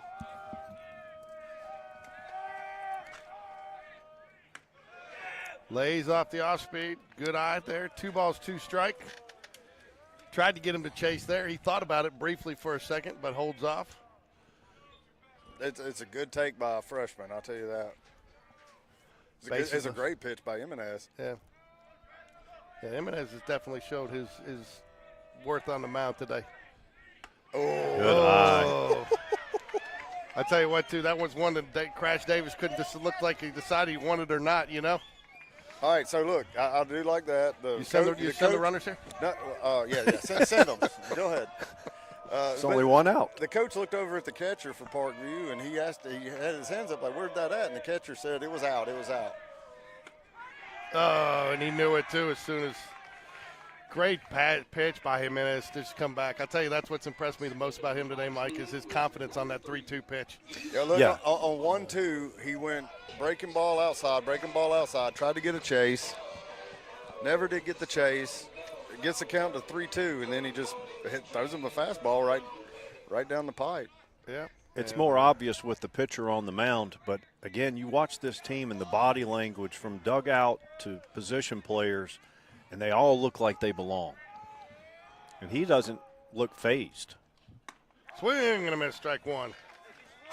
No balls, 1 strike to Eli Smallwood. Eli's had a probably, if you're going to chalk it up pound for pound, probably the best day in the field for the Jaguars, wouldn't you say, Mike? Yeah, he had some good plays over there, had a good tackle. Good tackle. I saw the tackle. And had a nice diving to, run ended up scoring on it, but he definitely got the out and has made some good decisions on the high chopper. So, Eli Smallwood's definitely earned his paycheck today for the Jaguars. The NIL start already? It has. I haven't got my check yet. 2 balls, 1 strike. It's in the mail. George and I are waiting on our first check from GameDay. Yep. 2 balls, 1 strike. Brody bragging rights is on deck for the Jaguars. Brody's another guy. 9th grader? Yeah, no, I think he's sophomore, isn't he? Fouls it back. Evens up the count at 2-2 here, bottom of the 4th. Bases loaded for the Jaguars. Going to say that if they don't get a run here, it's disappointing for again. How many times this week have we seen the Jags put runners on and get none, Ricky? Yeah, and that's kind of the whole thing about being a young team or inexperienced team is stranding runners when you get 2 or 3 guys on with no outs. Can't get them across, can't move them. Good at bat here by Eli, though. Now the runners will be going. Now the runners are going. 3 balls, 2 strikes, bases loaded, 2 outs, bottom of the 4th. Jags looking for their first run here. Eli Smallwood from the long line of Hoover Smallwoods. He's going to throw a fastball, and he popped him up. He did. I tell you what, though. It's deeper out there than you expected. Oh, wow. With that wind blowing, he made it definitely to the warning track. Yeah. And that's a ball that normally is just a routine pop-up. Can of corn. What's your deal with corn, man, today? Can of corn? Can of corn. I'll tell you what, man. So we were at the Chop House in Hendersonville the other night, and they had corn creme brulee, which is like their cream corn, but they do it at the top, and it was fantastic. Did you bring Ricky and I a plate? No, I did not. But Well, why are you talking about it? Because it was fantastic. In fact, Bragger. I'm craving some right now. I might drive up and get me one. George, do y'all know why routine fly ball is called a can of corn? No. Neither one? Nobody? No. This is a funny story. This is true. So back in the, I don't know exactly when, early 1800, at grocery stores, they would put corn and stuff like that up on the top shelf and had a little stick that hung on the end of aisles, and you could reach up and you scooted your can off, and women would hold their shirts or blouses out and catch it in there. Oh. And so it'd pull the corn off, and so a routine fly ball is like catching a can of corn. Okay. Oh, Ricky. I just always heard it as a kid growing up playing baseball. My coach said, he always said, can of corn or ducks on the pond. Got some runners on, a runner on second and third and 1 out. Runners on the corners. Well, that's second and third, it's not the corners. You just got me excited, Ricky. I haven't had a chance to call it but once today. And then Scott Bradley was on, and I don't think he understood it because he kind of looked at me when I did head, shoulders, knees and toes, knees and toes. Knees and toes. I wonder if Scott Bradley is sunning out on the deck. I'll tell you what, man, I've been happy so far with the deck capacity. I don't think we've got anybody out there today. Well, when I pulled up, there was about 15 out there. I don't know where they went. So I don't even know what you guys are talking about. What deck? The deck out there. Oh, okay. Harper home run porch. Well, see where the fence dips down? Mm-hmm.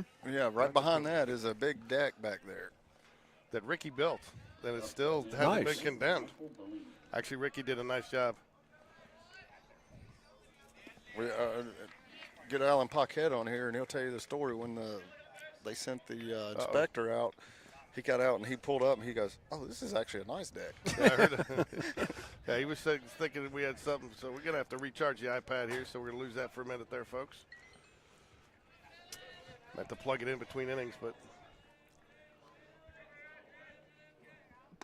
We would fire the cameraman and producer, but we need George. yeah. Yeah, we do. I'm not setting all this stuff up. 2 balls, 1 strike to the batter here. Ryan Paquette on the mound. It's going to be a fly ball out to That's Joe Cross. Oh, did that really just happen? That just happened. And that's what, just getting a little too casual?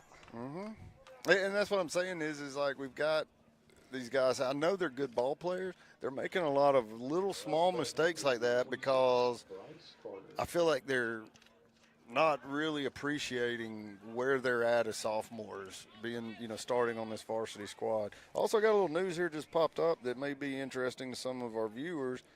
Auburn football head coach Hugh Freeze was diagnosed with prostate cancer. Wow. Whoa. So doctors have said he is expected to make a full recovery, and he will continue to coach this season. So, wish him the best. Yeah.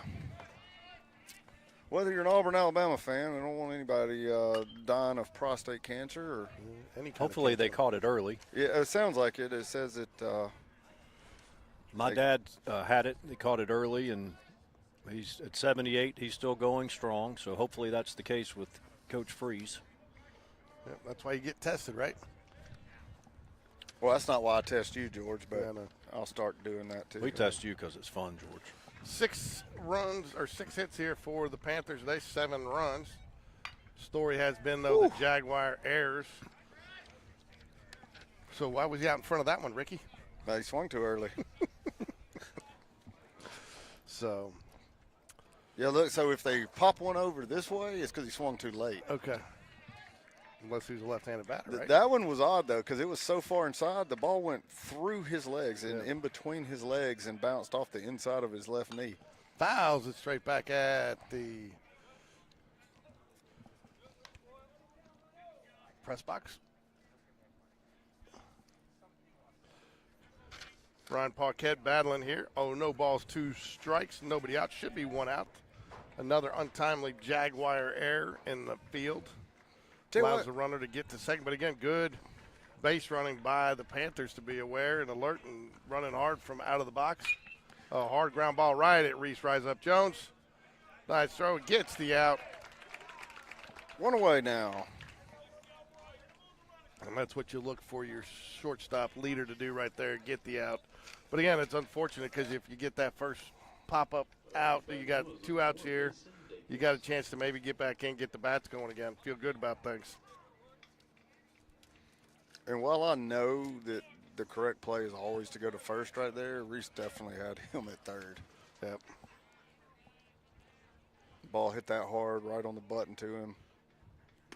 Swing and a miss, strike 1. The way things have been going, maybe he just didn't want to compound the issues, right? Right. And that's why I'm not making a bigger thing of it, because right there in that situation, 100 out of 100, you want him to get the out at first. It's just that 101, you want him to get it at third. That's right. Well, how much does the score being 7-0 playing into it also? Like when we're seeing these basically mental mistakes, they're not physical mistakes. Yeah. And it seems like you get down 5-0, 7-0, and we've lost concentration. And that's, to me, that's what you do. You don't get back in a game by going further out onto a limb with the way you're playing.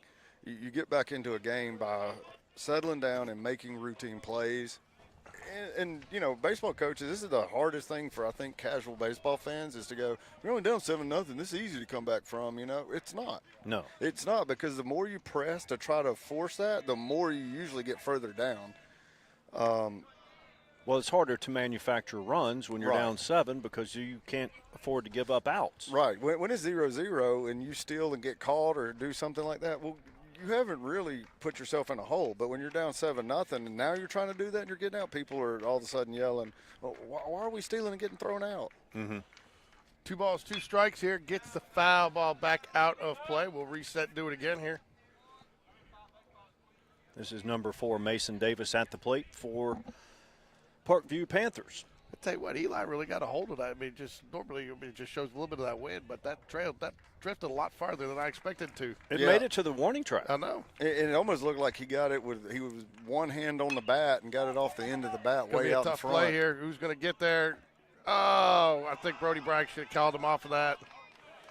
Good alertness, though, to get it in, but don't you think Brody should have gone for that one? Yeah. I'm almost shocked that Sellers couldn't get back to that. I feel like that hung up forever. The way this inning has gone, you'd expect 3 of them to collide. Because that was one of those balls that was hit in that spot where all 3 of them could. I'll tell you a great example, though, what we're just talking about is the other night watching Auburn and Ole Miss play, and Ole Miss ended up losing that game by 30. And late in the second half, I think they were down about 22 or something, and they had a breakaway. And instead of doing some 360 dunk, the guy just laid it in, did a layup. Because when you're down 22, it's not really time to be showing off on the road. Right. And collegiate players tend to get that a lot more than high school guys. Swing and a miss right there. 0-1 to start off the count to the batter. Jags just have not been crisp today. Malachi Washington at the plate. He's had a great game. He has. Started the game with that bunt base hit. And you're almost starting to feel, too, like the Jags are pressing a little bit here, Ricky. They look very frustrated, and that's how these games can get. Play of the day probably goes, though, to Eli Smallwood with that nice diving grab there at first base and rolled over on his back and still had time to throw it home, but just couldn't get enough on it. And almost a double play, but he's made some very good decisions at first base. And then he also took the collision. Mm-hmm. Good pitch. Oh, there you go, strike three. Good pitch, lives down low in the zone, gets there. And I tell you what, that's one he'll talk about for years, especially when he sees that kid playing in the College World Series for LSU. I struck that guy out, kids. Yeah, and it was about a foot outside. Yeah, and it was a little low, but that's that 8-0 call. Mm-hmm. So I don't know, Ricky. Are we going with? Are we? I don't know if I can do the. I got to go hear the song. Maybe I can figure it out. The Eli Hide Your Heart Smallwood. Oh, there you go. He's coming up with the Three Dog Night song. Oh, he got it. Even Reese Jones. I mean, you don't see much animation out of Reese Jones very often. That's the most animation I've ever seen out of Reese Jones. Yeah, you don't see much. He just usually comes off the field. Well, I think he expected to come off the field there because he definitely got him there. And, Reese had to feel real good about it to turn and tell the umpire he was wrong. Yeah, Reese doesn't say much. And I don't think he actually said that's going to be a base hit. Should get. Oh, nice catch. Oh, you did that. I can't believe you did that. Why would you do that, George? What? You said nice catch before he called. I thought he had it. I mean, it was going right in his glove. That's like when you got a 20-footer for Eagle and it's like 5 feet out, and George says, great putt. George down 30 just tried to do a reverse dunk on a breakaway. What are you talking about? I thought he had it. I was that confident in him.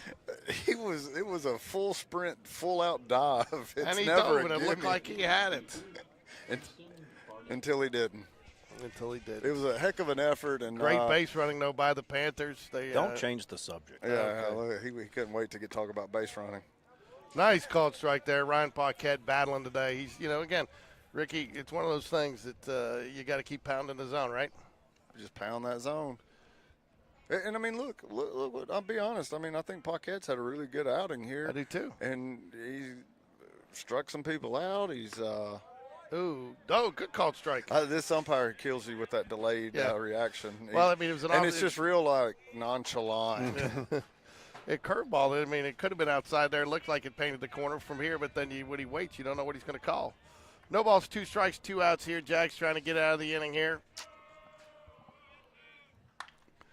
Foul back out of play. Jags would love to get out of here without giving up another one. Then they definitely will live to play 6. Yes, that would be nice. So you might think that you're going to get another pitcher, and if you do that, maybe you get somebody to get an inning of work that maybe you wouldn't have already had the opportunity to do. Sometimes, though, you got to think that coaches might be sitting there going, like, just let them get one more and let's move on. Runner goes. Outside, nobody covers the base.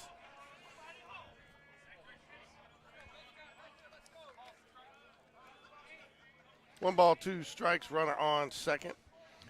Let's do, George, I'll tell you what we should do. Since we do have a young team that a lot of guys we haven't really covered before, with all that, I think maybe in the next week or two we do a breakdown of where we think these guys are and what they need to do to get better. There's going to be another run. And there's that run. Again, I jinxed this again. Go to 2, go to 2, go to 2. Oh, we had him at home except for I don't think the catcher saw it. Greb did a nice job. That was a great job by Greb, yeah. But I think he faked out Evan Taylor. I think Taylor thought he was cutting it and then jumped on him pretty quick. But Yeah, he but Greb, nice job. You don't hear him say cut, you let it go. Yeah, you let it go. He let it go, and honestly, it was a closer play at the plate than I was expecting it to be. Joe Cross has a little bit more on that arm than we've seen. He put a little extra pepper on that one, huh? Number 6, Gabriel Zamora Jr. for Parkview just scored, and he became an uncle yesterday. Became an uncle yesterday. All right. Well, He didn't have to congratulations to him. There is a flare, and Jack Sellers catches it for the third out. And the Jaguars, after giving up 3 in the top of the 5th, will go to the dugout down 10-0. Get one more at bat. Need to get a run across to prolong this game another inning. Just get their first run on the board would be the accomplishment there. It really would, and it's got to feel pretty daunting when you have the bases loaded with no outs and don't get a run across. So. Yeah, and before that inning, you'd had no hits, and you finally get some people on. You guys been watching any of the basketball down at Legacy? I have not. So Chelsea's looking pretty good on the girls' side, and I think I tell you what, I think is going to be an interesting matchup on the girls' side too. Is that Hillcrest and Hoover girls matchup? Hillcrest the only the Hillcrest the only team to beat I think the Hoover girls this year. No, Hoover, they did beat Hoover in December, Yeah. but Hoover's got 4 losses. Okay. But Hillcrest of Tuscaloosa is 34-2, and Chelsea, they're playing in the championship game tomorrow at 12:30. They're 29-7. They played a lot of 7A schools to get some of those losses. They're playing Park Crossing. They're 34-1, and the one loss was to a power outside the state. Where's Park Crossing? I don't even know. I've never heard of that school. But they're a 6A that's school. crazy. It's either a merger school or they renamed an older school, I would guess. I don't know. Well, they're very, very good at 34-1. Didn't lose to a single team in the state, so I look forward to watching that game. I watched there was a lot of very entertaining games. Bart Heitch does a really good job, by the way. He played at Mississippi State and played from Winfield, Alabama. He's younger than me, but I played a little bit with him, and he does a good job on the broadcast. He had the couple of games that were overtime and really close. Hoover girls going for 5th straight title. 5th straight? Wow. And does Florence have any chance against Hoover boys? 26-7 versus 34. No. Now, what's Hoover now? Number 5 in the country. They're top 5, and I was talking to some historians and basketball people, and this Hoover team is top 5 in all-time state of Alabama history. And you can go back to like 63, 65 Parker teams that won like 68 games in a row. Those teams were dominant. Leon Douglas that played at Alabama, his Parker team, they were really good. But this Hoover team, you've got Brown that's going to Tennessee, London going to UAB, and all 5 the other 3 starters can play D1. Ball misses out. We got a new pitcher in for the Panthers. Mike, you want to get a number in a roster for us? I can't see it. 24. 24. 24 is Miles Norman, and he got an RBI earlier in the game. And, again, I appreciate his parents and grandparents giving me a little bit of info prior to the game. They were very helpful. 2 balls, no strikes to the batter. Brody caught that strike strike up around the chest there, so 2-1. 2 balls, 1 strike here. Jags need 1 to hang around for another inning. Good Ball take, 3. good take. 3 balls, 1 strike. That was 4 straight balls, but we're going to keep him in there for another one. Jack, New York Times bestsellers, is on deck for the Jaguars. He made fun of my Hide Your Heart, but he stole that one. He kept that one. That one. That was a good one. Bragging rights is pretty good. I do. I like that one. Ball 4, leadoff walk for the Jaguars. That's always a good sign. You get a speedster, and I tell you, we've talked a little bit about Brody. I think Brody's going to be a really good ball player. I think he is a good ball player, but I think he's nowhere near his ceiling yet. As long as I don't call the catch before he catches it. Yeah, that would be not helpful. He can't help the broadcaster jinx. He really can't, but I bet he could wear George out. Hey, now. I'm going to let him know about it after the game. We'll see what happens. From what I'm not even sure I've ever heard that kid say 2 words. He might just talk with his fist on your head. Yeah. Ball low. Good take, good take. 5 straight balls. Yeah. Ball 6. 17. Just a bit outside. How they lay off balls is close. Got to squeeze those balls, right, Mike? Yeah, that's we're broadcasting a game, and the girls don't gather a rebound. It goes out of bounds. They're like, oh my God, they have to squeeze those balls. And I just look at him, and he goes, what? And I'm like, go back and listen. I have the mind of a 16-year-old boy anyway, so when I watch NFL, all I hear are things that I just make me want to go. That's what she said, like 80 times a game. Either that or a lot of times I hear things that this is inside. 3 balls and a strike. Jags. We're trying to talk here, George. 1 You're pitch trying away from first and second, nobody out for Slade out of bounds. No, keep it inbounds. Oh, keep it inbounds. Slade, keep it inbounds. He kept it inbounds with a nice play. Then one got over his head. Ooh. See, last year, the umpires we had last year would call it. Anytime they took off before they he did. called ball 4, they would call it a strike no matter where it was. They did. I thought that was about to happen. You mean an umpire with an ego? An umpire with an ego. That's umpires to me are kind of like HOA presidents. they feel like they have a lot more power than they really do. And it consumes their life. It really does. The HOA presidents, anyway. Oh yeah, no, believe me, those guys are. Slade, keep it inbounds. It's gonna send out this. Gonna get a little action in the Panthers bullpen here. Umpire's going to go out and speed him up here. Tell him let's get this show moving. Did George give you those 2 jackets, or did he sell them? I've got one in the truck right now. I want to make sure. He said he did, but I didn't trust him. Yeah, that's fine. He sold them to me. Was he supposed to give me one? Yeah. I gave him $50 for each of those. No, you did not. You just bought me a burger. No, I did bring one today, though, because I knew it was going to get chilly for that Chelsea game. Yeah, I got a jacket in the car myself. All right, Slade bounds up for the Jaguars. Runner on first and second. Jags threatening here. Your will, do you bunt him here? I say no. So I was going to talk about this earlier, is when we had the bases loaded and nobody out and then didn't get a run across, after that, because I lose my temper a lot more. So Will does a good job to me. I can tell he's losing his temper inside, but he keeps it together. Yeah. After that, the next time I get guys on base and no outs, I'm going to call bunt on everybody until we get a run in or until they just all can't bunt make a good bunt. So no balls, 2 strikes here to Slade bounds. That would be my teaching moment. Norman seems to have settled down a little bit here and gets him way out front on the curveball. 3-pitch strikeout. All right, let's go, Reese. Got one away. This will be a nice time for Reese. Got the Jags' first base hit of the game last inning. See if he can't do it again. Put a run on the board here for the Jaguars. So, scoreboard's behind. Got Giuseppe on deck. Joe Southern Cross.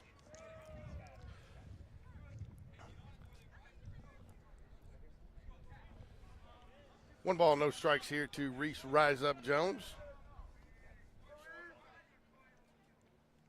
Ground ball, shortstop, and he gets through the hole.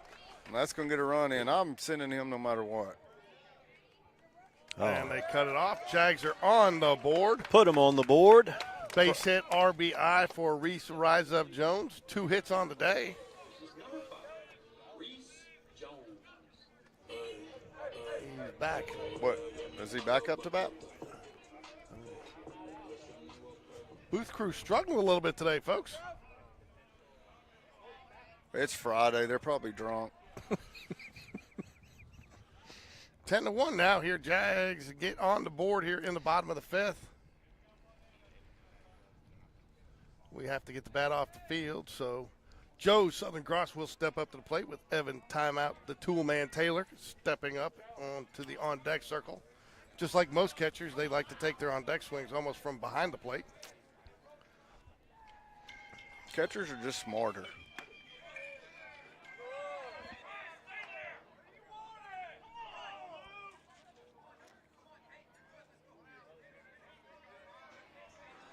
I felt that frustration before. What was The Parkview coaches, that was looked like a pretty good pitch there that he called a ball. And Great. Ground ball right off the pitcher. Can't find it. Looks like everybody's going to be safe. Good Nice. decision by the pitcher there. Good to see he didn't get hurt there, but a good hard hit ball by Joe Cross. Joe got on base his last at bat, too. Ricky scores that in there, but we'll give him a hit. That's not an error. I know, I'm messing with you. Bases loaded now for Evan. Timeout Taylor. Bases loaded. We got one away. Looks like we are going to have a pitching change here. Or they just check. I think they're just checking on to make sure he's okay. Yeah, I think so. No, I don't know. The coach went out and turned around and walked back in real fast. Yeah. that was one of the oddest visits by a coach I've ever seen. I've never seen the umpire get left at the mound by himself. I'm not 100% sure.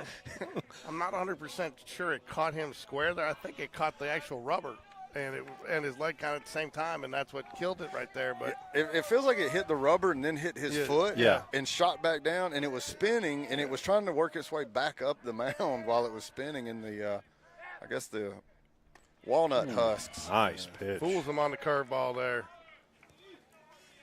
No balls and a strike here. Bases loaded, one out. Joe Cross, a nice hard line drive back at the pitcher, reaches on an infield hit. Ball misses low, 1 ball, 1 strike. Mike, hot dog and barbecue glaze. He got a meal deal. Sean Jones said he wasn't making a walk down here until we got a run, so maybe we'll get a snack of the game today. Oh, there it was again. If we could stay in and recognize the curveball midway, I think we could pound that thing. It doesn't have a lot of break to it.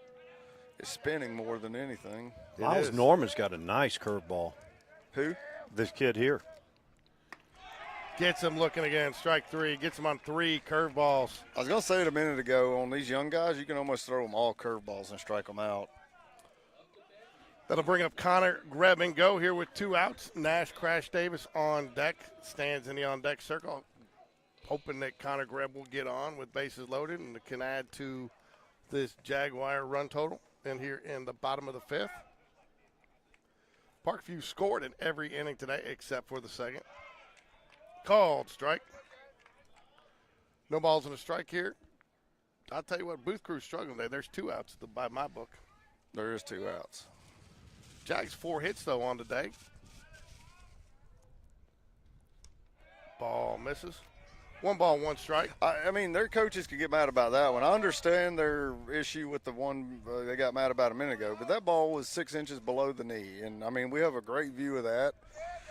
They should have a great view of it, too, with the left-handed batter. Well, the coach that just flipped out on it was kneeled down, so he had a dead straight-on view. Ground ball down the first base line, and he will corral it for the final out of the inning. And the Jags will strand 3, but they get 1 and extend the game. Jags will get at least 1 more at bat. I think we'll probably see another pitcher here, don't you? Yeah, I think so. I'm not sure who we're going with, but definitely no. We got Ron Paquette heading back out. All right, I'll be right back.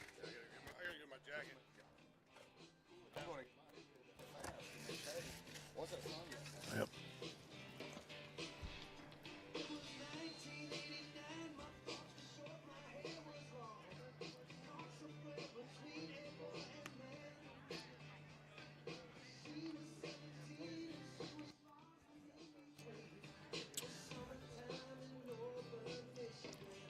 Reminder, the trivia question, this student athlete was a first-round draft choice. The 1999 NFL draft. Played offensive line, was a 2-time All-American at an SEC school, and he attended Parkview High School. That trivia question is good for a $10 concession stand voucher. Of course, you have to be present to win it. trivia question is in the chat. You can answer it there or come see us live here at on the first base side.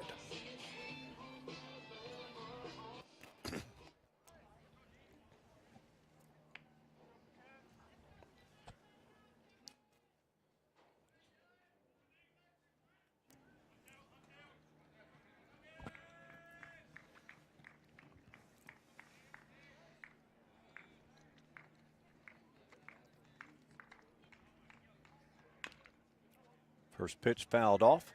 This is number 33. Dylan McCallman for the Panthers.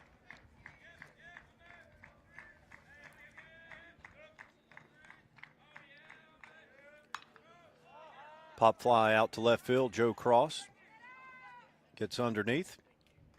Out, number 1 for Spain Park.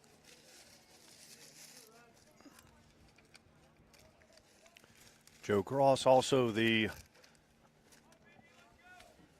played safety in the secondary for the Jags football team that went 12-1. He was second team All-Metro.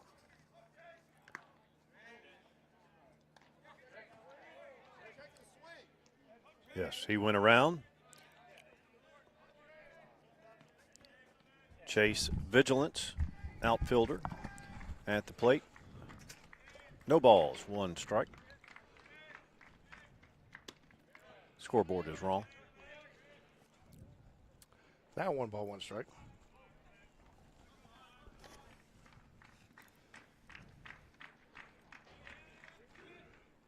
Nice curveball.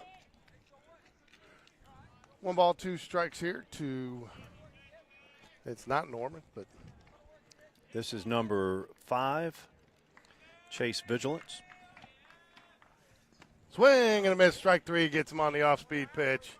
Jags gets to throw it around the infield. Brian Paquette's looked good today. Yeah, he has had a good outing, and he came in under tough circumstances. But I would say that he's probably saved an arm for a future game. Yeah, probably. I would agree with that. And he probably earned himself some.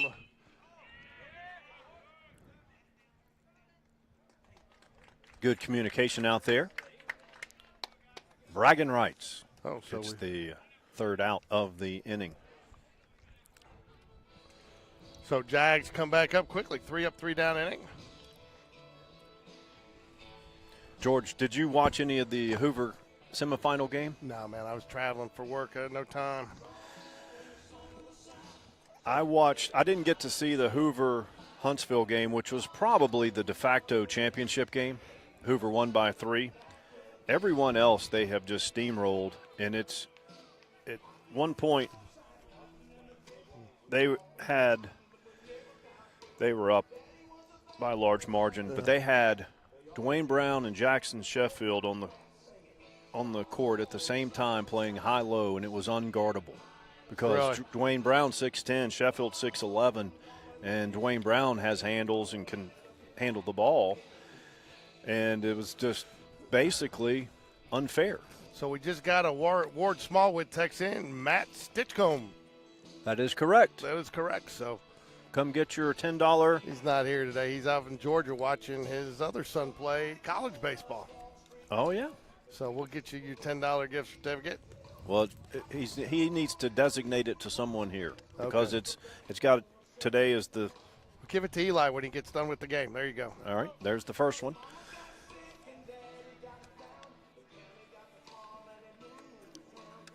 Trivia question number 2.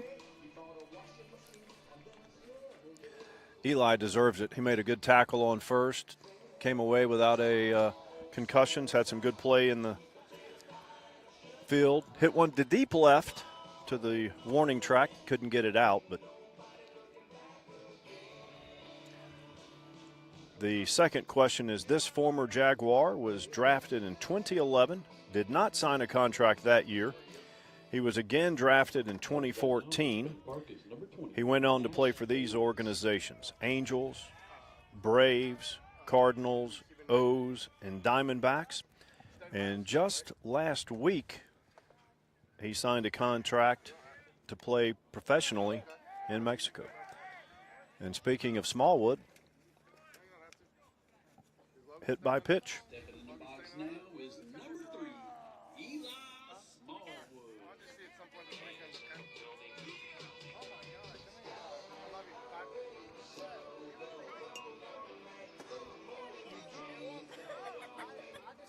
Ward Smallwood says that is correct. Ward Smallwood gets both of them. Chris Ellis, Wow. former Spain Park pitcher. Going to get a pinch runner there for Nash Crash Davis. Takes one on the arm there. Ricky, when you do trivia, does he interrupt you all the time? I'm calling Like the with, game. like, The game's the most important part. Play-by-play? Yeah, Or that's pretty much all he does. George is just here to cause problems and set up the cameras. Yes. Eli Smallwood will step up to the plate here, 0 for 2 on the day, but great day defensively. Hey. Eli comes from the long line of Smallwoods that hail from the Hoover area.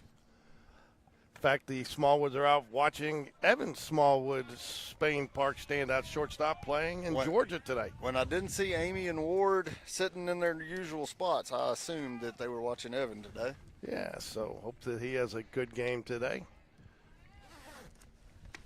Oh, Ooh, Frozen. thought it was coming generally inside. when a ball hits a player for Spain Park, it is a Smallwood. It is. So, Ward Smallwood did his Hang Brock on. Bradley impression by will- sweeping the trivia questions. Did he? oh, off the end of the bat. Back to the pitcher. He's going to try to turn 2. He didn't even touch the base. Did he touch the base there, Ricky? I think he did. It looked like a pretty clean turn to me. It was a good job by the all the way around. That was a good job. 2 outs now for the Jags here, bottom of the 6th. Tell you what I enjoy right now about watching this Parkview team in this game is that they just make baseball look easy. They do.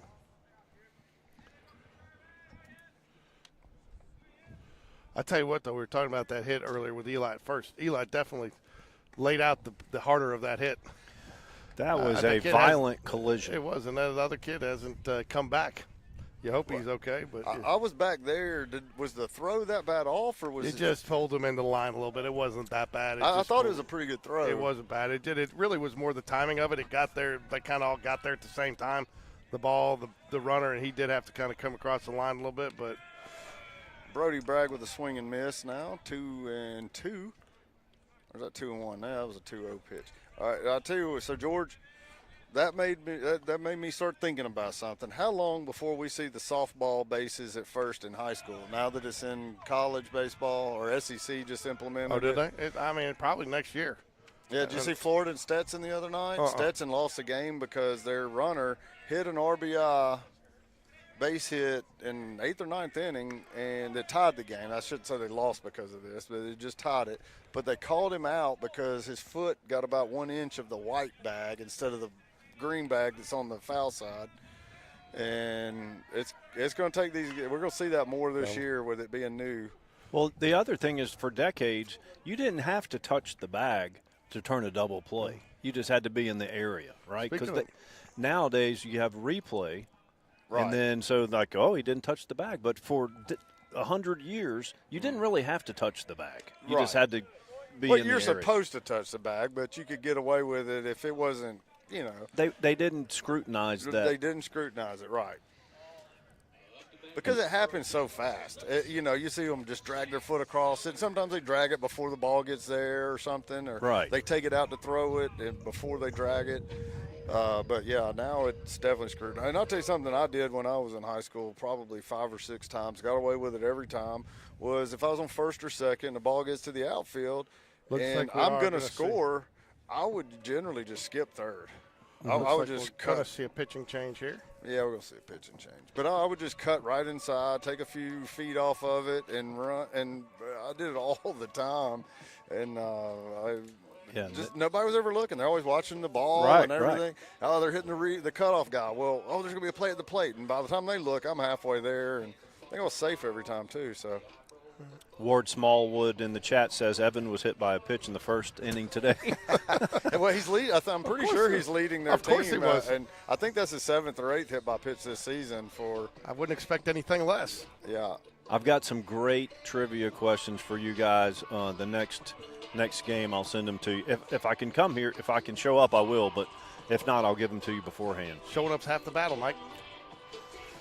That's what they tell me. That's about all George ever Hey, does. you were talking about bad calls the other night, Ricky. Did you see that call on Sarah Ashley Barker last night when they took down LSU? So late in the game, tied, and the girl charges her, and they had a foul to give, and she goes to create it, and Sarah Ashley takes the ball from one side to the other to start dribbling. They trip her, and so they call the blocking foul on LSU's best player. She goes out with 5, but then they review it because when Sarah Ashley brought the ball over, it actually hit her in the mouth. It was a basketball move, and they called her for an intentional foul.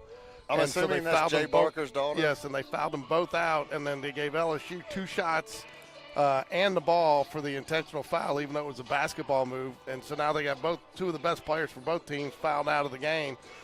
She went 1 for 2, but the LSU had the ball, and Alabama got the block and held on and ended up winning the game. But, I mean, horrible call. And, I mean, they went to the monitor, and even the official or the announcer, it was a true basketball move, and but the LSU player was charging her to create the foul because they had a foul to give. It just bad.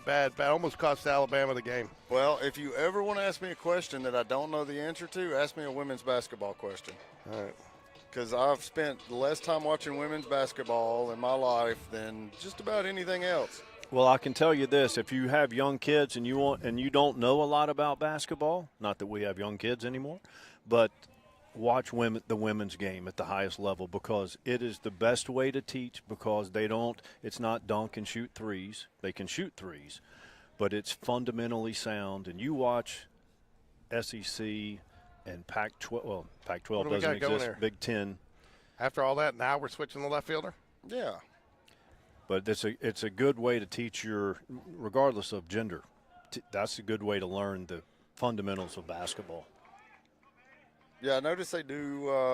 Well, watching women's basketball is a lot like watching my high school team play basketball. They're guys, because they weren't very athletic. And I know some of these girls are athletic. I'm not saying that. But it's just all about playing fundamentals. Well, that's what our guys had to do to be anywhere in a game, was be very good fundamentally. Yeah, there's no alley-oop dunks and just where you just out-jump your opponent. And then you see a lot of V-cuts and a lot of good offensive motions run, back doors. It's a good brand of basketball. 2 balls, no strike. Jack Sellers, Get turns out. on one. Does he Get out. That's going. That's out. Goodbye. And it is out of here. All right, Jack Sellers. Touch them all. Best sellers. Attaboy. He got all of that one. That may Nice. have earned him some additional playing time right there. Jack, New York Times bestsellers. Yep. And he's going to play football, right, at Millsaps? Yes. Oh, going to Millsaps, really? Okay. 2 out, home run. Brings the score to 10-3 here. They might could use him on the baseball team. Up to bat now. He's been a tough out at the plate. Slade Bounds now steps up to bat. So that's Jack Sellers, 1 for 2 on the day, 2 RBIs. Slade Bounds, though, steps up 0 for 3 with a strikeout on the day. Well, he's keep it in bounds when he's playing center field, but we don't want him to keep it in bounds at the plate. 1 ball, 1 strike. We will be hanging around to do game 2 on a separate stream, though. We've got the Chelsea Hornets versus the MRA Academy. Isn't that right? Madison Ridgeland? Yeah, Madison Ridgeland Academy. Chelsea, I think Chelsea will drum those guys. 2 balls and a strike. 2 outs here. Tell us what you think, Ricky. I think Chelsea will drum. You know, I'll say this. I don't think Slade there's Bounds. a good base hit right there. That's going to get down, I think. Yeah. It does. Bounces over. Ground rule double. I tell you what, we have never seen a ground rule double in this field until they put this turf in, and now we see a ground rule double almost every game.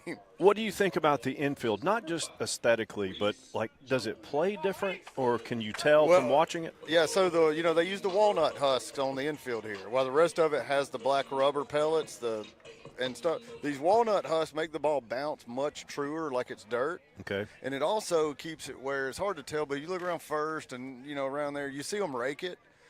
because they are like a little bit slightly darker brown than the actual artificial turf portion, and around the bases and stuff, you see it makes it look like it's a real field, but the ball doesn't get the big bounce. It hits and it dies like it does in dirt. So while you see that ball, landing out there and bouncing over the fence, it's coming off the rubber, but the balls that do that here on the infield part, They bounce more true? They bounce much more true, yeah. It's a lot like dirt. It's a great product. It's new. It's something my company. How often do you have to add the walnut husk? I think probably a couple times a year they have to touch it up, patch it in. Ground ball, second base should be routine. Reese didn't get a good bat on that one. It looked like he swung at something outside, didn't it, Ricky? Yes, it did. Jags get 2, though, showing some signs of life. Yeah, Jack Sellers is definitely showing he wants to be in that lineup, isn't he, Ricky? I mean, really, that's what they're saying. His bats are the reason he's in the lineup. Not that he's been bad at second. He just hasn't been overwhelming out there as much as he has at the plate. His bat is definitely his stronger suit right now.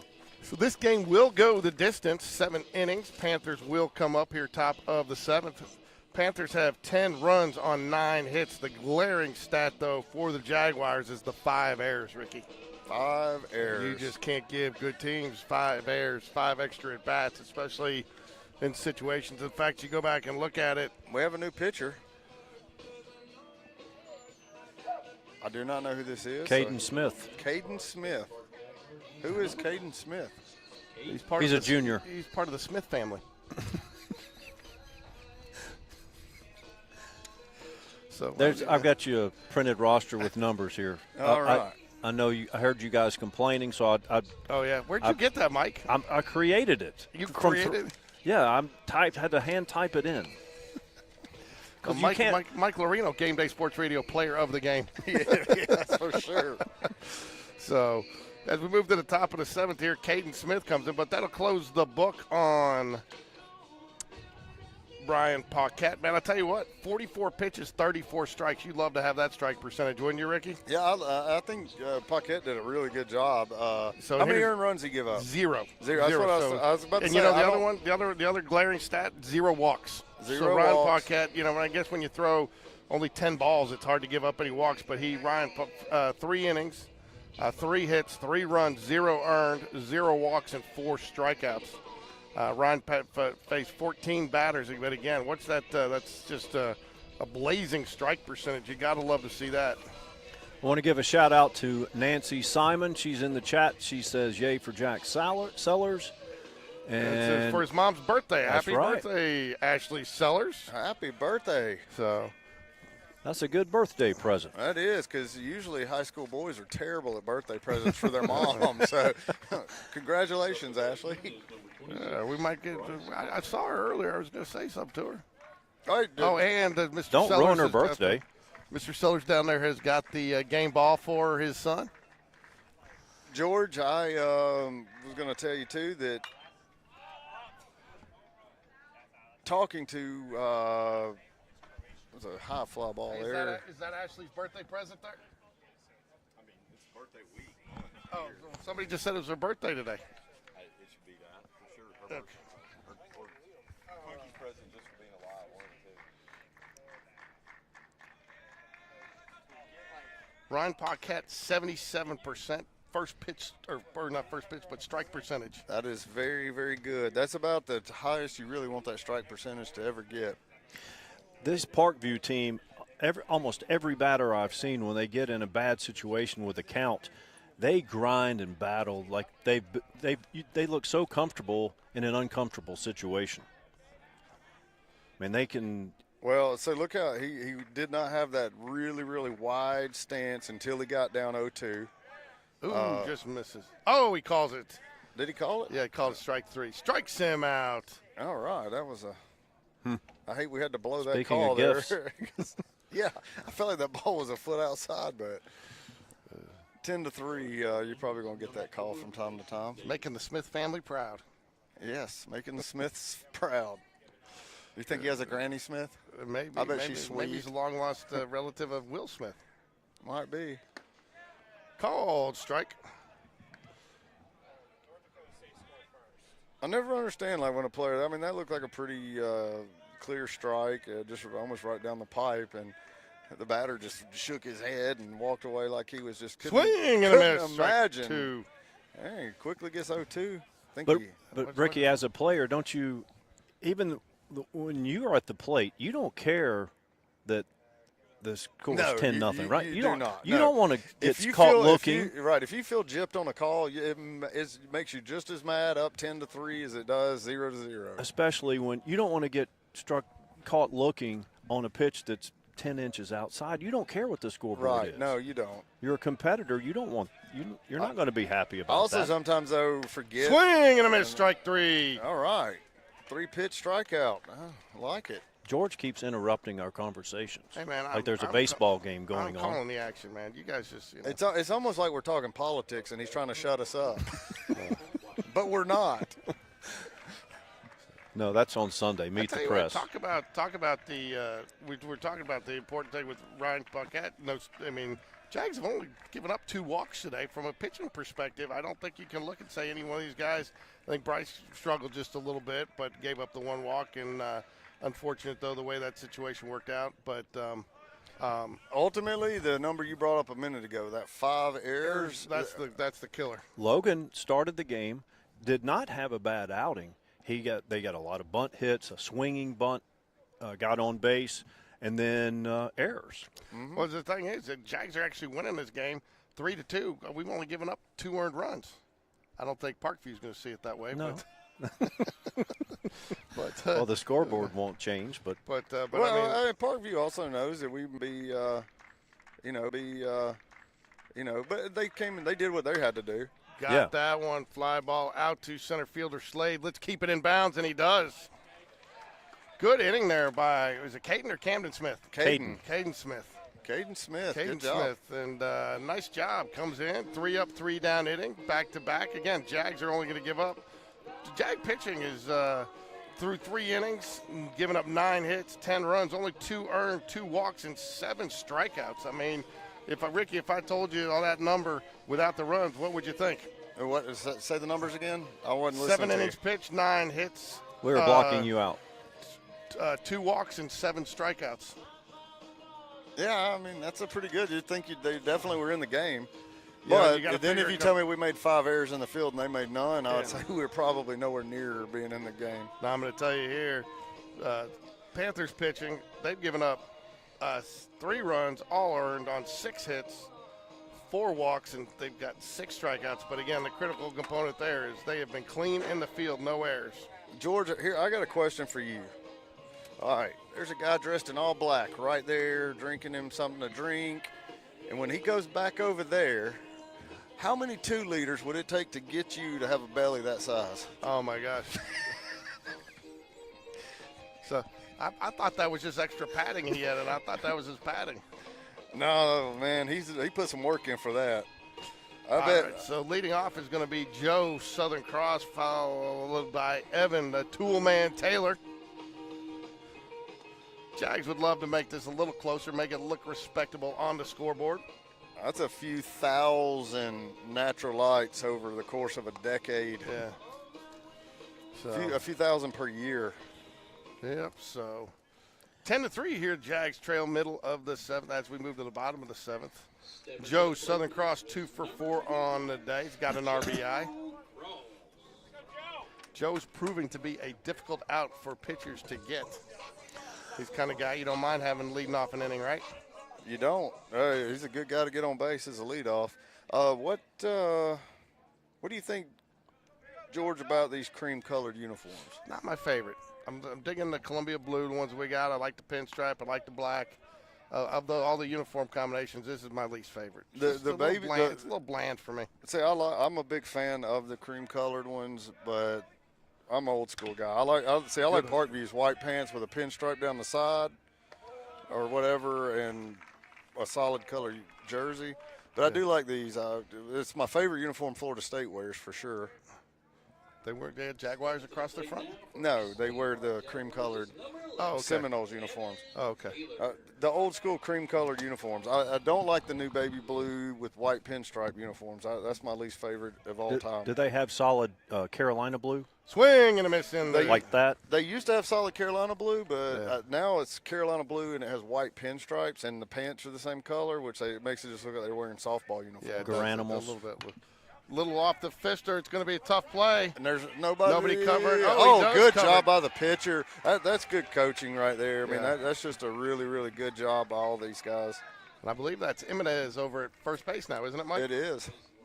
So I tell you what, too, did a good job staying with that after the ball took a little bit of a, off the end, had that spin on it, that little cue ball spin. Yeah. Oh, here we go. No, it's Lambert at first. Yeah, They haven't updated. Jimenez is 9. Lambert and Jimenez's hair in the back looks exactly the same. It does. It just flips up out of the back of his hat. I really thought it was him, and then I noticed he seems a little shorter than Jimenez was. Connor Greb steps to the plate. Final out for the Jaguars. Got to get something going here. 1 ball, 1 strike. If you got a name like Jimenez, you already have a head start to be a good baseball player. We will be killing this live stream, and then we will be starting another one for game 2 of our doubleheader coverage today. Chelsea down the right field or left field line. I thought it was going to stay fair. How does the ball? If that lands fair, he's almost guaranteed a stand-up triple on that. Yeah. In the bullpen, rattling around off the 6x6s back down there. 1 ball, 2 strikes, 2 outs here, bottom of the 7th. Connor Greb down to the last strike here for the Jaguars. I believe the Jaguars, don't quote me on this for sure, folks, but I believe they will play at 8 a.m. tomorrow with this loss. Oof.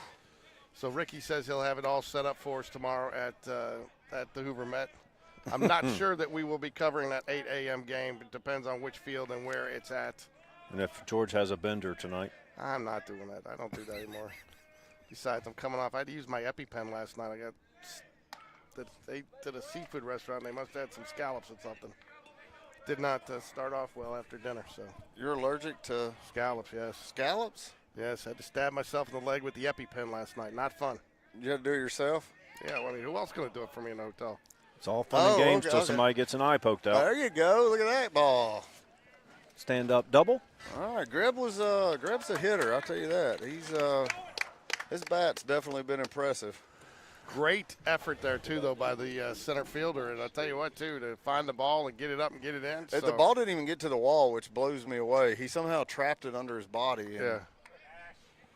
Ricky, as bad as things were as far as body language, deflated in the 3rd inning and into the 4th, how much does it, getting these 3 runs, even just some hits, it looks like they've got a little life back. I mean, how much does that matter to the next game, if at all? Well, and I like to just always address the questions like that based on, like, how I feel that Will Smith is looking at it. I think Will – probably this game ends 2 innings ago. He's walking out of here pretty dejected and not very happy about the life these guys showed.